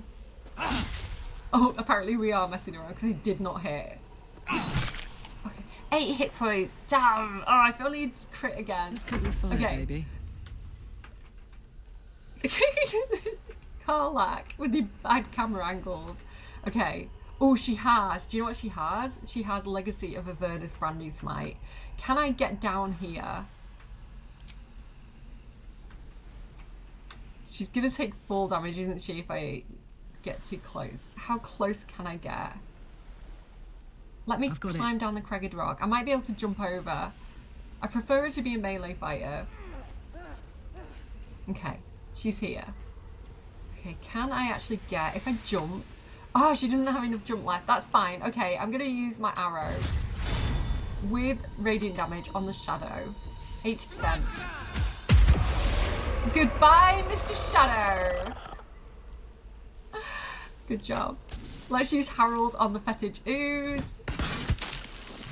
And he's down. There's another one? Why didn't I see that one? Okay, go again. And come on, Harold, you've got this. Okay, it's baned. I don't know what that means, but presuming it's good. Okay. Oh, Harold's going to get a turn on us, unfortunately. Not Harold. I've named the Fetid Ooze Harold now, apparently. It's alright, we're still standing. And this guy, Harold the Ooze, has not got long left. So, come on, Maisel. Mess this guy up. You can do it. Not quite. Come on, Flurry of Blows. I love this as a bonus. We did it. We are clearing the land of gross fish, gross ooze, hollow armor. So So this is the armor that the Harper had. It says protective plate. It's good heavy armor, but it's not particularly special, but it does give you resistance to necrotic damage. So I do feel like it's suitable for Dirge. So I'm gonna have him grab that. Okay, let's get out of this disgusting little swamp and go back to camp. And long rest finally. Okay, Dirge is looking a bit rough, but we're gonna long rest, so I think it's gonna be okay. Okay. Give me a second. Let me orientate myself. Where is everybody? Oh, they're there, look. Oh, Minthara wants to talk. Yes, Minthara. Anything for you, Minthara. Minthara wants to talk to Dirge. Okay. I'm excited. Minthara, hi. Good time for a chat. As you approach Minthara, you feel her mind reaching out to yours, tentative and curious. Then it retreats, soft as a whisper. Sorry. Old habits. Love her. I ship Dirge and Minthara so hard in this playthrough. I felt you peering into my mind. What are you hoping to find? I'm a poet, and I didn't know it. A feeling. When we first met, before moonrise, I intruded on your thoughts without hesitation and took what I needed from your memories. I would not do that again, unless I had reason to think you were hiding something from me. And I do not. I did not think we would ever share anything more than an uneasy alliance, born of our mutual enmity for the Absolute. I was wrong. A deeper bond has grown between us. I trust you. But I would like to touch your thoughts again, now that my mind is my own. May I? She's Queen of Swords. If she was in the tarot, she would be Queen of Swords. Like her logic, her strategy, her military coldness, her intelligence. I love her so much. You know, but her warmth as well, underlying that, you know, being able to trust people, looking for a partner, like the gentleness under the callous exterior. She's so well written. I love her so much. Okay.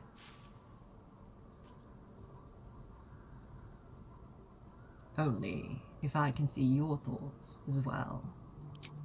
Of course. I do not hide anything from you. Until my time in the cult of the Absolute, I had spent little time on the surface, except to raid and pillage. Naturally. I did not expect to find any outside the Underdark who saw the world as I do, and wanted from the world what I want. I did not expect you. Okay, so I originally intended for my tummy's rumbling again.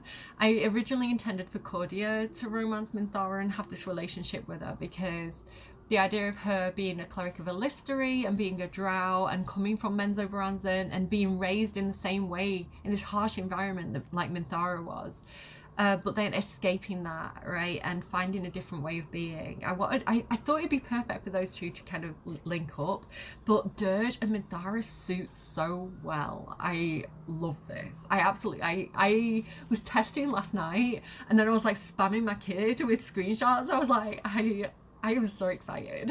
So, okay. And I've never romanced Minthara either, because obviously you're only meant to be able to romance one person at a time, and I've always made a relationship by the time that I get her, so it's never really happened or gone anywhere.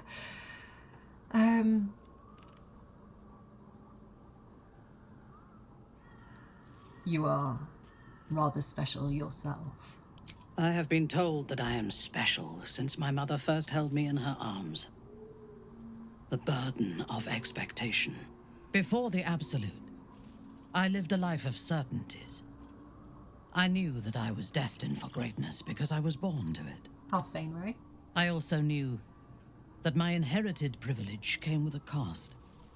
That the bonds of fellowship and family could be broken by envy and ambition. Very drow. I could not enjoy the taste of food for fear of poisoning, and I could not enjoy the company of lovers and friends because I feared they hid knives behind their smiles. In spite of the danger, I was happy. I knew myself, and I understood the world around me. Now, nothing is certain. Without Lolth, without the Absolute, without my home, I do not know myself. But you do, I think. Show me myself through your eyes. Let me see what I am to you. I was going to say, Dirge doesn't know himself. He doesn't remember anything. But yeah, he knows, he sees her quite clearly. Again, the thing about trust with her, that thing about like, I couldn't enjoy food because I was scared I was going to be poisoned. I couldn't enjoy time with a lover in case he like stabbed me in the back. So that she can trust, she feels like she can trust someone. It might be for the first time in her life that she feels like she could trust someone. She said, I couldn't even trust family or friends. And again, that is Cordia. So my character, that's what she came from. That was her background. She had that same experience growing up. So, but you know, her life took her in a very different direction.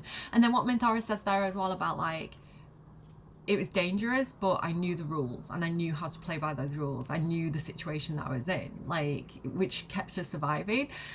And like how like matter of fact she is as well about coming from a noble drow household, House Bainray, and the privilege that comes with that, and like, you know, understanding that, like understanding her position in the world. I just think she's so cool, man. Let me see what I am to you. Open your mind, let her in. We're doing this. She joins her thoughts with yours, and you are as one. You share in her strength of mind and formidable will, but also the doubts that eat at her conviction. Those doubts cluster in swarms, and the thickest is around her sense of self. She pushes past, revealing the image of her you hold in your mind. What does she see? Again, with the vulnerability under the tough exterior, like we're definitely saying a lover, by the way. I've had this before in my first playthrough, and was it my second playthrough? It was my second playthrough because I killed her in my first playthrough. But I was already romancing. I think it was Gale, so I didn't choose this option, and so this is like, in this playthrough is my first time doing this. I love her. The cold shell of Minthara's mind melts away, and you are drawn into the heart of her. Warm, passionate, and dangerous. I have never lacked confidence, but this conflict seems so much bigger than the two of us. It frightens me. I do not know if we will survive it, but whatever life remains to us, I would gladly spend it fighting at your side. And lying with you at night. Promises, Minthara. So, I've looked into it, and I don't think Minthara has a romance scene at this point. She has a very, very, very spicy romance scene if you do an evil playthrough and you side with her at Druid's Grove and attack the tieflings and the druids. So if you take the evil playthrough, you get a very hot scene with that, which I've never had. I've seen it on the internet, but I've never actually done it. And I may do it for you guys, just so that we can have a spicy woohoo scene with Minthara, because she doesn't have one if you do the good route. So Larian, if anyone's watching, please will you add a woohoo scene for Minthara in like Act 2. At this point, basically, whenever this occurs, add a woohoo scene. I don't even care if it's like a recycled Act 1 woohoo scene, but I feel like having something that's a bit softer, a bit more gentle would be so cool. Like, I feel robbed that I don't have this with her. Okay, there is nothing that I want more. Her mind touches yours, feather light and hesitant. A stark contrast to the confidence with which her thoughts intruded on yours in the past. Tonight, there will be no voices, no orders, no gods. I belong only to you. So you think you're gonna get a woohoo scene and then it doesn't happen, so when we long rest, if I can get the footage, I'll insert it then. So yeah, if it works, I don't know because I've never had that scene before, but I'm so excited about this. Like, and I love them. They match so well. So again, this idea of kind of like having a brutal background and then finding love and understanding what that is for like the first time ever. Because whatever the Drow mothers do, it's not love so much as pride and kind of like continuing the family name, rather than being like lovey-dovey, affectionate, actually caring about someone. Anyway, like, okay, let's long rest and see what else happens. Sorry about the noisy thing. Sorry about the noisy thing outside, and sorry about my tummy rumbling. Okay, all right, let's do the rounds. Let's talk to everybody and see, because I think there's a lot we could say right now. Astarion. Hello, my dear. Hello. Nothing to say with Astarion. That's okay. Gale. Let's get Cordia over here to Gale. Headache. I need a moment for the two of us. Still in control. My time is yours. What do you need?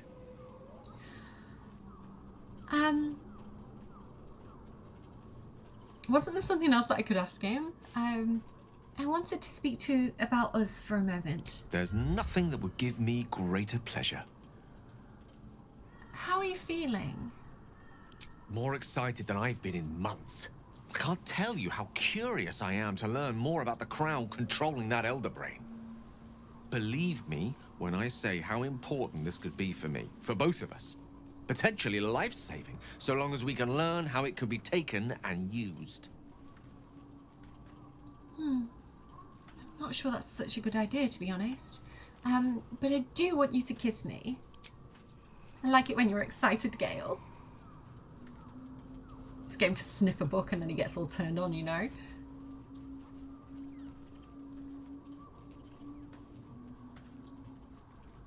Yeah, Cordia's seen a few warning signs with him though.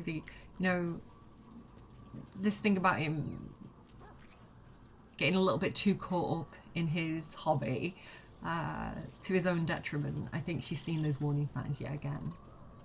I think we can get him to, again, this idea is like stepping back from the edge. I think we can do that. Okay. No matter. After all, a bond like ours hardly needs words to express it. What else is troubling you? Nothing, it's fine. Bye, Gale. Okay, Shadowheart. Hey, girlie, how are you doing? You wanted something?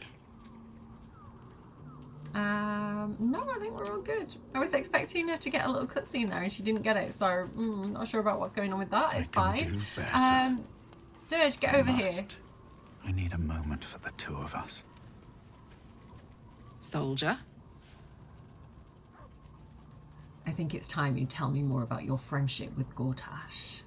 He got his claws into me early.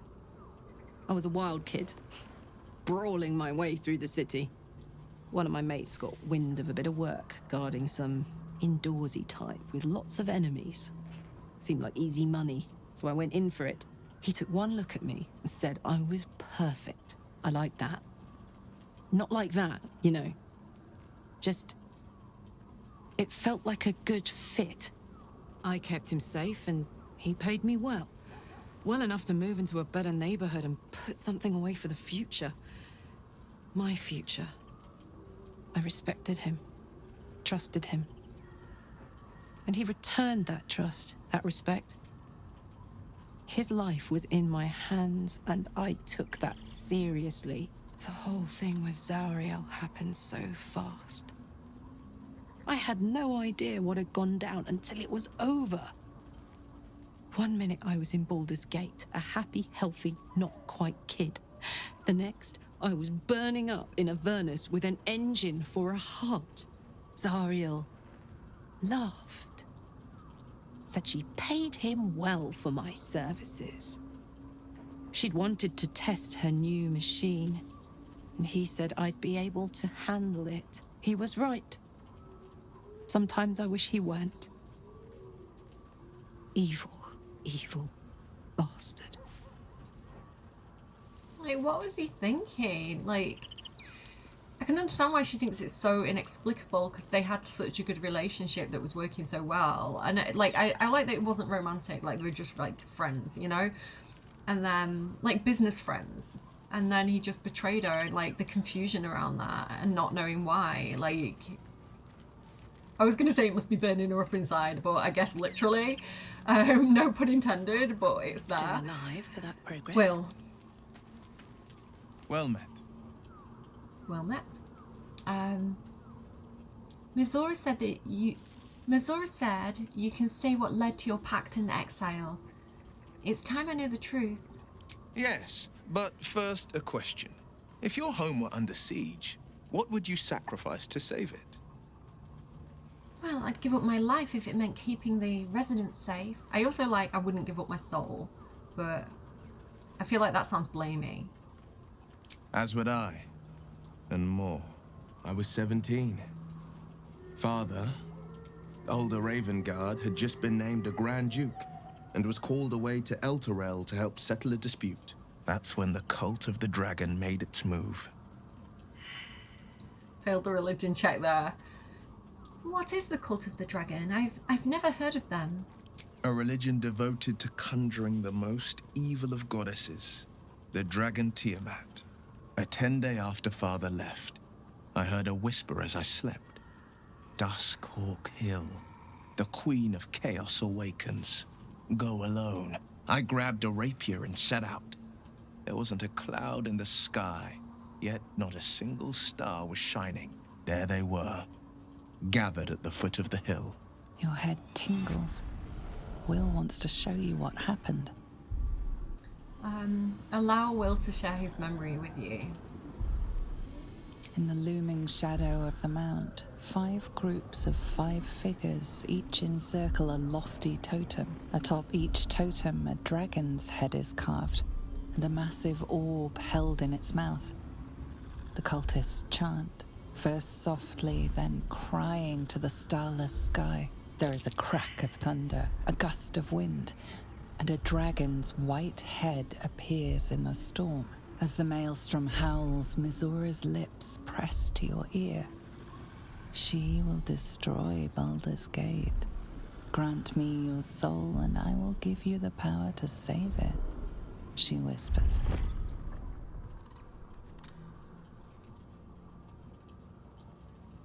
She read the terms while 2 devils stood witness, and I said yes. 1 soul for 1 city. So the dragon that they're talking about, Tiamat, that's kind of like the god of the dragons, or goddess of the dragons. She's the one who, you know, Vlaakith, the leader of the Gith, the kind of goddess of the Gith that Lae'zel's been loyal to. She's Tiamat, the goddess of the dragons, is the one that gave Vlaakith the right to use red dragons with the Gith. So yeah, just I don't know why. Random fact. I'm like Gale sometimes. I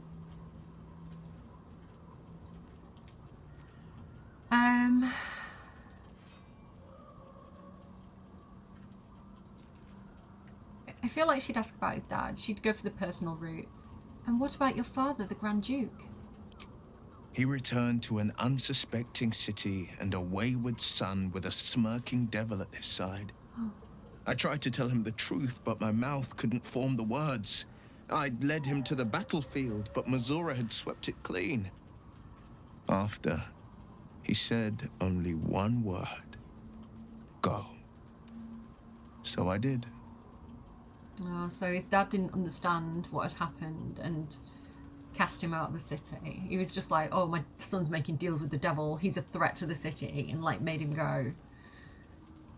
Well, surely Minthara doesn't care about Baldur's Gate. Look at Shadowheart watering the plants back here. Surely Minthara doesn't care about Baldur's Gate. Why would she want to save it? She didn't. She came on order of her mistress, Zariel. Tiamat made a play for power. Zariel had other plans. That was the most Minthara's ever said. All that mattered was that she got her prize. Another pet added to her warlock menagerie. But sacrificing your soul to save the city was a brave thing to do. I don't know that it was brave. I just know that it was right. The moment I agreed, I burned with the fires of Avernus and oozed the rot of Dis. The cultists choked on our poisons and burned from our flames. And when we were done, all that remained were 5 greyed orbs atop a pile of ash. My soul was bound, and my lips were sealed. About those lips, Will. Is that how you lost your eye? In the battle with the cult of the dragon? It is. The one scar I ever bore of it. You were right, of course. The new eye is a sending stone, courtesy of Mazura. She uses it to track my location and call from a distance. I could flee to the spine of the world, or the depths of the lower dark, and still never shake her. So can she see me? Can she see what we do? We'll return to this subject later. It's making me uncomfortable. I understand. I was going to ask you for a kiss, but maybe not. You must have been furious at your father for throwing you out of the city. No, never. He did the only thing he could. In his eyes, I invited a devil into our midst. I was a fool at best, a traitor at worst. And Grand Duke Ravengard suffers neither.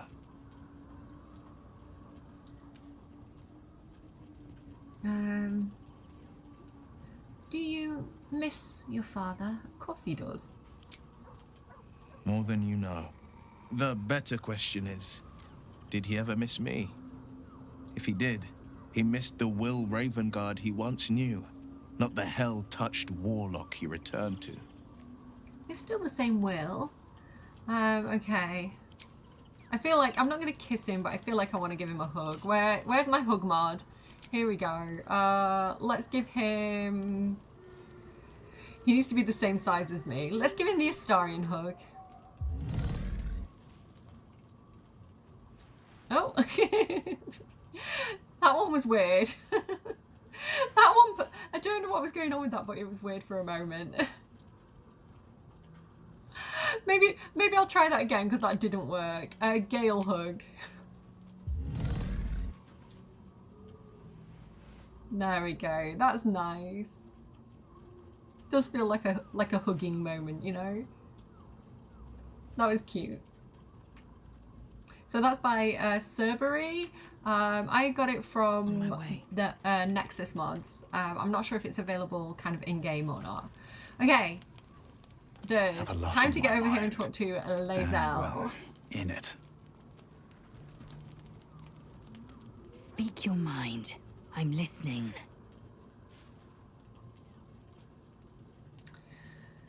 Oh, I'm going to save these for the next episode, the Githyanki ones. No, I think we're all good. Nothing else to say to Lae'zel until next time. Who's up here? We've got like Withers up here. Oh, Jaheira's up here now. Okay, let's go and chat to Jaheira. Don't waste a step. So it's a very chatty episode, guys. But maybe we'll get a woohoo scene with Minthara. I would not linger in this land over long. But whatever your business, I will aid you if I can. Okay, nothing else to say there. Arabella? I guess I can take care of myself. I mean, I've gotten this far. Doing a great job. You're very brave. Withers? Fate spins along as it should. Okay. Dost thou require no, he's not got a anything new new to ally? say. We're all good. We've got the little guy over here somewhere. Where's the knight? Oh, there he is. There's the Oathbreaker Knight. That's Will's Oathbreaker Knight. Oh, I can see that Aelin wants to talk. But let's go and see what Halcyon wants to say. I think he's hanging around up here. Yeah, here he is. Taking a minute. Thaniel rests well. He's healing very rapidly, now that Oliver has returned to him. Oh, good. I'm glad I could help. I knew I could put my faith in you. If only we had met sooner. So, what happened to Oliver exactly? Did Thaniel absorb him? No more than my right hand can absorb my left. Oliver is helping Thaniel to recover. They both lie dormant, like trees awaiting spring. Once the curse is lifted, they can stand as one or as a pair. Whatever they wish. I hope they will remain as a pair. It will be good for them both to have a friend, once I'm gone. Still, I would like to return here someday. See Thaniel and Oliver again. In my meditations, or perhaps in person, if the Oak Father wills it. I hope he does. Oh, Daddy Halsin. So when will the curse actually be lifted? I can't say for certain, but we'll see it come to pass long before this place recedes behind us. Don't worry. All is at hand. We can depart whenever you're ready. Okay, very soon. We just need to clear some blight, and then we're all done. Oh, what now? You've got what you wanted after all. I have. But perhaps there is more that I want. Anyway, once the curse is lifted, nature can take its course without me. I belong at your side. This more that you want, what is it? Not what, who. But all in due course. I don't know how I feel about this, but okay. Join me. Good. Now our roots can deepen. Together. Okay, cute. Cute, but also very intimidating. I'm kind of scared of Halsin. Okay, let's get back down here. I'm going to circle around to Eralyne last, I think, because after talking to Halsin, it makes sense to talk to Thaniel. You did it. Ketheric Thorm is no more. The Shadow's grip is broken. Soon, the land shall heal. You're a creepy little guy, aren't you? I'm glad I could help. Not as glad as I am. Nature moves at its own pace and bestows its bounty when it sees fit. Give it time. A reward shall come to you when you need it most. Oh, I didn't do it for a reward. Seeing the land heal is reward enough. Okay. Let's get Doge to talk to Minthara one more time, just to see if she wants to say anything spicy to him.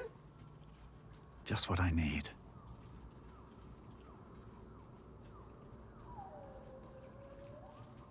You wish to consult me?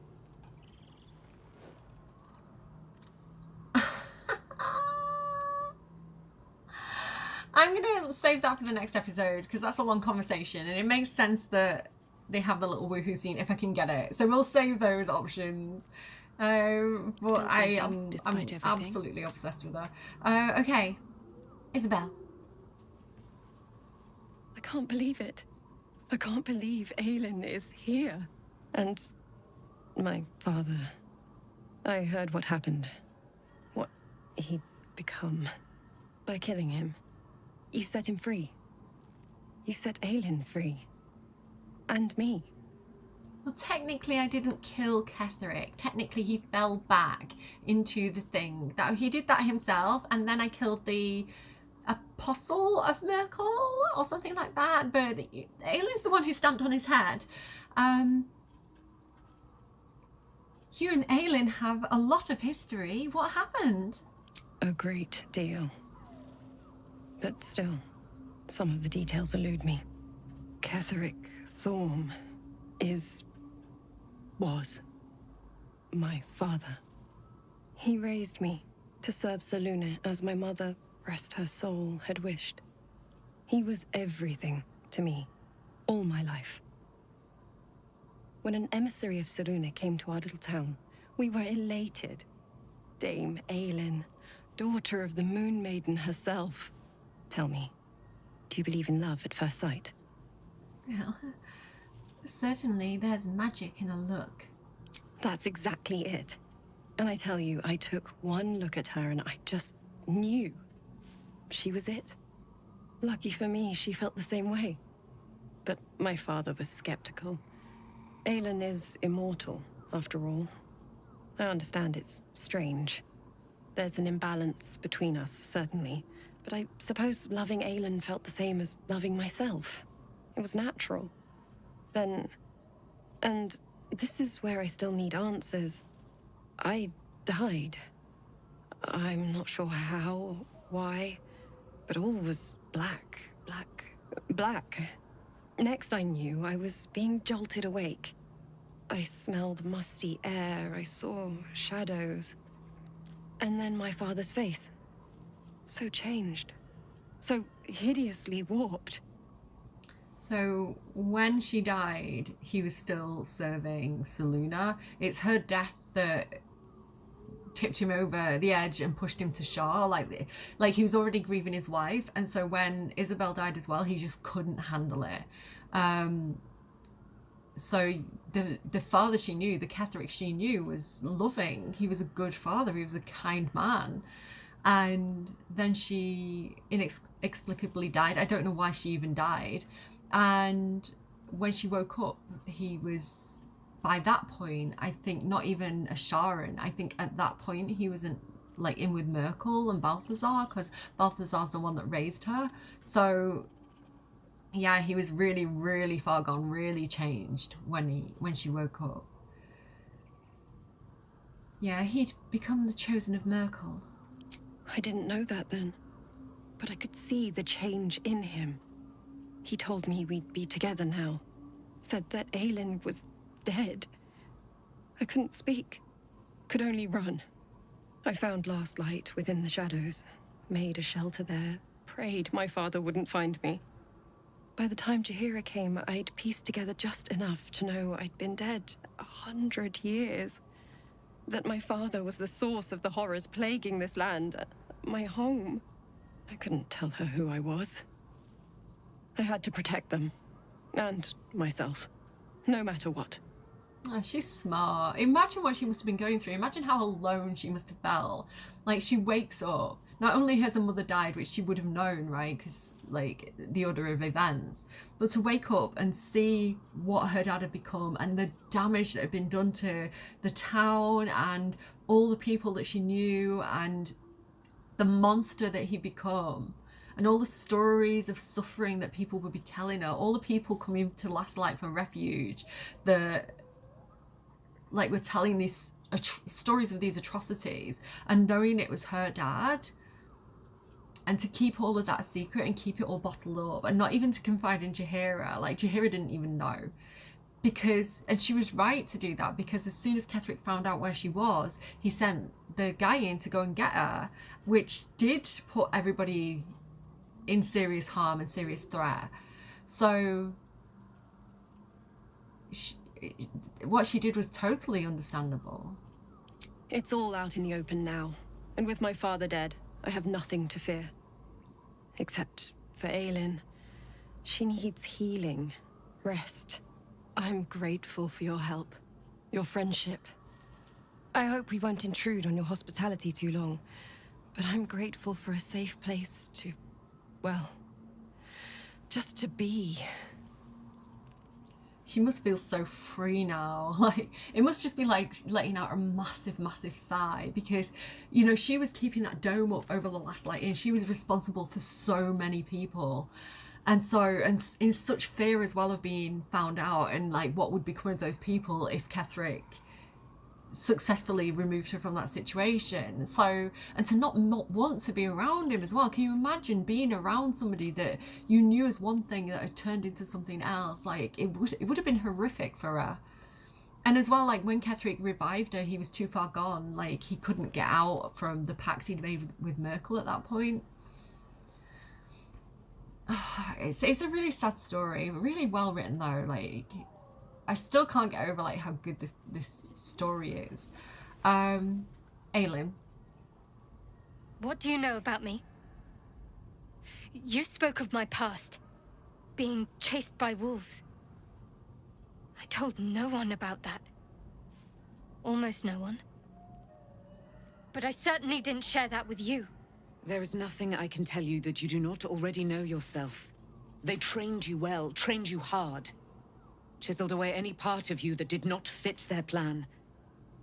They made you forget. I chose to do that. For the mission to protect Shah's... Secrets. Yes, yes, that is an old song, girl.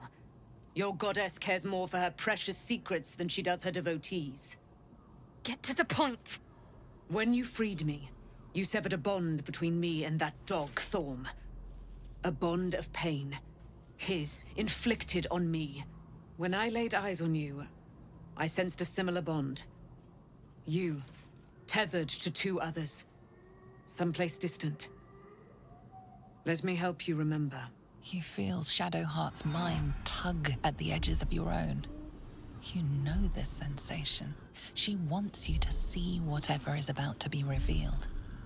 She wants to take me in with her. She's like, okay, but I'm bringing my friend. One thing before we go into that. So what Isabel said about Aelin needing healing. She's like, she needs healing. She needs rest.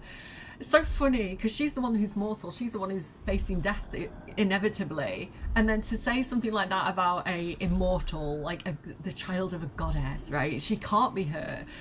Not physically, but emotionally and mentally, she has been tortured. So I just thought that was a really interesting thing to say. Anyway, okay. Open your mind to that sensation. All right, Shadowheart, let's see. We're doing this together. Your mind joins with Shadowheart's. Something pulls at you both, bringing you elsewhere.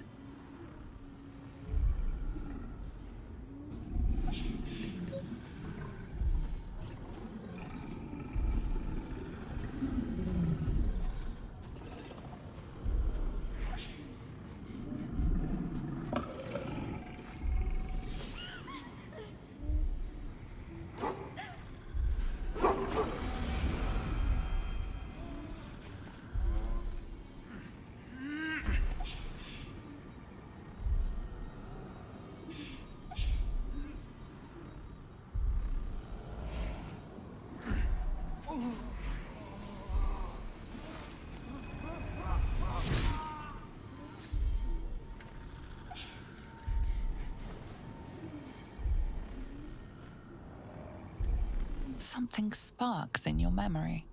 Teachings about Selûnite rites of passage, about how they would abandon their children out in the wilds and force them to find their way home. It seems that one child never came back. She was taken. What? Who was that man? You already know. Did you not see yourself in him? Do you not recognize your own blood? My father. That was him. That is him. He lives still. And your mother, too. No. It can't be. I'm an orphan. And who told you that? Your adoptive family? You are not to blame. You were young, impressionable. They took you because they wanted to break and remake you. But you are a child no longer. You are a woman. One who knows what must be done. My parents. I need to save them. Dame Aelin out there being like champion of womankind. Does this mean you're a Selûnite? I don't know. Your parents both followed the Moon Maiden. I could sense their faith, even in a brief glimpse of the past. It is a tragedy that the Moon Maiden's right was perverted by Shah. Your future was stolen from you. Like, I love this. Like, her little lesbian aunties, like, her little Selûnite aunties, just, I don't know, claiming her and helping her and encouraging her. Like the family she should have had, you know? Family is in kind of community. I'll help. Your parents are with your abductors. You will need to return to their lair. But be warned. You may have once thought of them as comrades, mentors, friends, even lovers. They will all be enemies now. You have been forewarned for what is to come. but not yet forearmed. The Spear of Night. I thought that was cast into the Shadowfell. I was able to retrieve it before it sank too far into Shar's umbral domain. Shar is quick to discard whatever she has no use for. I think you know that well enough, but I felt it call to me as I took flight. Whatever Shar calls her own, Selûne has equal claim to. They are one and the same. Their power is matched and mirrored. Take it. You will find it useful. What you do with it, that will be up to you. Same as before. I'll need every advantage, it seems. Thank you. A debt repaid. You returned my life unto me. Now go and claim your own. It hurts. Shar torments you still. What a spiteful creature she is. This will not stop until you take action. See that your parents' sacrifices are not in vain. Allow the Moon Maiden to guide you at last. So this is why Shadowheart had a fear of wolves. It's why why the wound hurt every time that she went near anything remotely Selûne. I love this. I love this. Okay, let's go to Shadowheart quickly. And I think, does she have the Spear of Night? She does. Look at this. Selûne's spear. So it's no longer Shar's Spear of Night. It's now Selûne's Spear of Night. So the thing is, though, it doesn't do as much damage as the Moonlight Glaive, but it does give a moonbeam, which is pretty cool. And it says you gain advantage on wisdom saving throws and perception checks, and gives a dark vision. The object shines with glowing light. Like, they're both good. The thing is, though, right, I may keep this equipped because it does more damage, but then that one gives her advantage. I don't know what to give her. That one does suit her really, really well. What I might do is keep the Moonlight Glaive equipped, but then we can throw the spear. I'm not sure. Oh, the one good thing, though, is if she has the Spear of Night, she can now use Ketheric's shield, which I don't know, or any shield. We'll see. We can switch them out. We can use them interchangeably. I'll leave that on her for now because it does really suit her. Okay. Does she want to talk? I think I might leave the episode there because it's been a very, very, very long episode. And moving in. I don't think we actually get any cutscenes when a long rest. So this feels like a natural breaking point between this video and the next video. In the next video, we will go into Act 3. So what I need to do is that there's like 3 relatively short fights that we need to do where we're going to clear some nasty stuff from the land. And then it makes sense that the shadow curse is going to lift, right? We're going to speak to Lae'zel a little bit about the whole Githyanki thing. There's some stuff going on with that. And yeah, see if we can get some kind of resolution there with Shadowheart. We're also going to get some kissy time because I can now romance Shadowheart. I can now kiss her, which is lovely. And Minthara as well. So new romances. Unfortunately, no new romantic cutscenes at this point, but maybe I'll pop in the little Minthara spicy scene at the end there, depending on if it suits and if it makes sense. And yeah, that's gonna be it. So thank you so much for joining me. We will get out of Act... I did warn you guys that we were going to spend a little bit more time in Act 2, but next video, at least we should get our toe out of the water and into Act 3. So I'm so excited for that. Come and check out my video next week. Leave a like if you liked and all that good stuff. Subscribe if you haven't yet already. Comment down below if you've got any thoughts. Again, try and avoid spoilers, but if you've got anything you want me to do before we leave Act 2, because there's no going back when we go into Act 3. And yeah, that's pretty much it. I'm gonna see you in the next video. I will see you again soon. Bye, friends.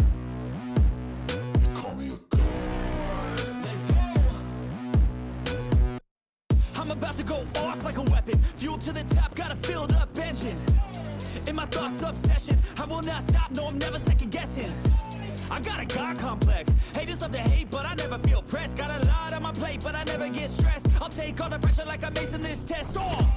Tear it up like I'm Jason. I see the world like it's ready for the taking. I see this place like a game I'm playing. straight to the bank to collect my payments. No negotiations, it's my way, I was born impatient. And like a damn Freemason, I'll run this nation. They call me a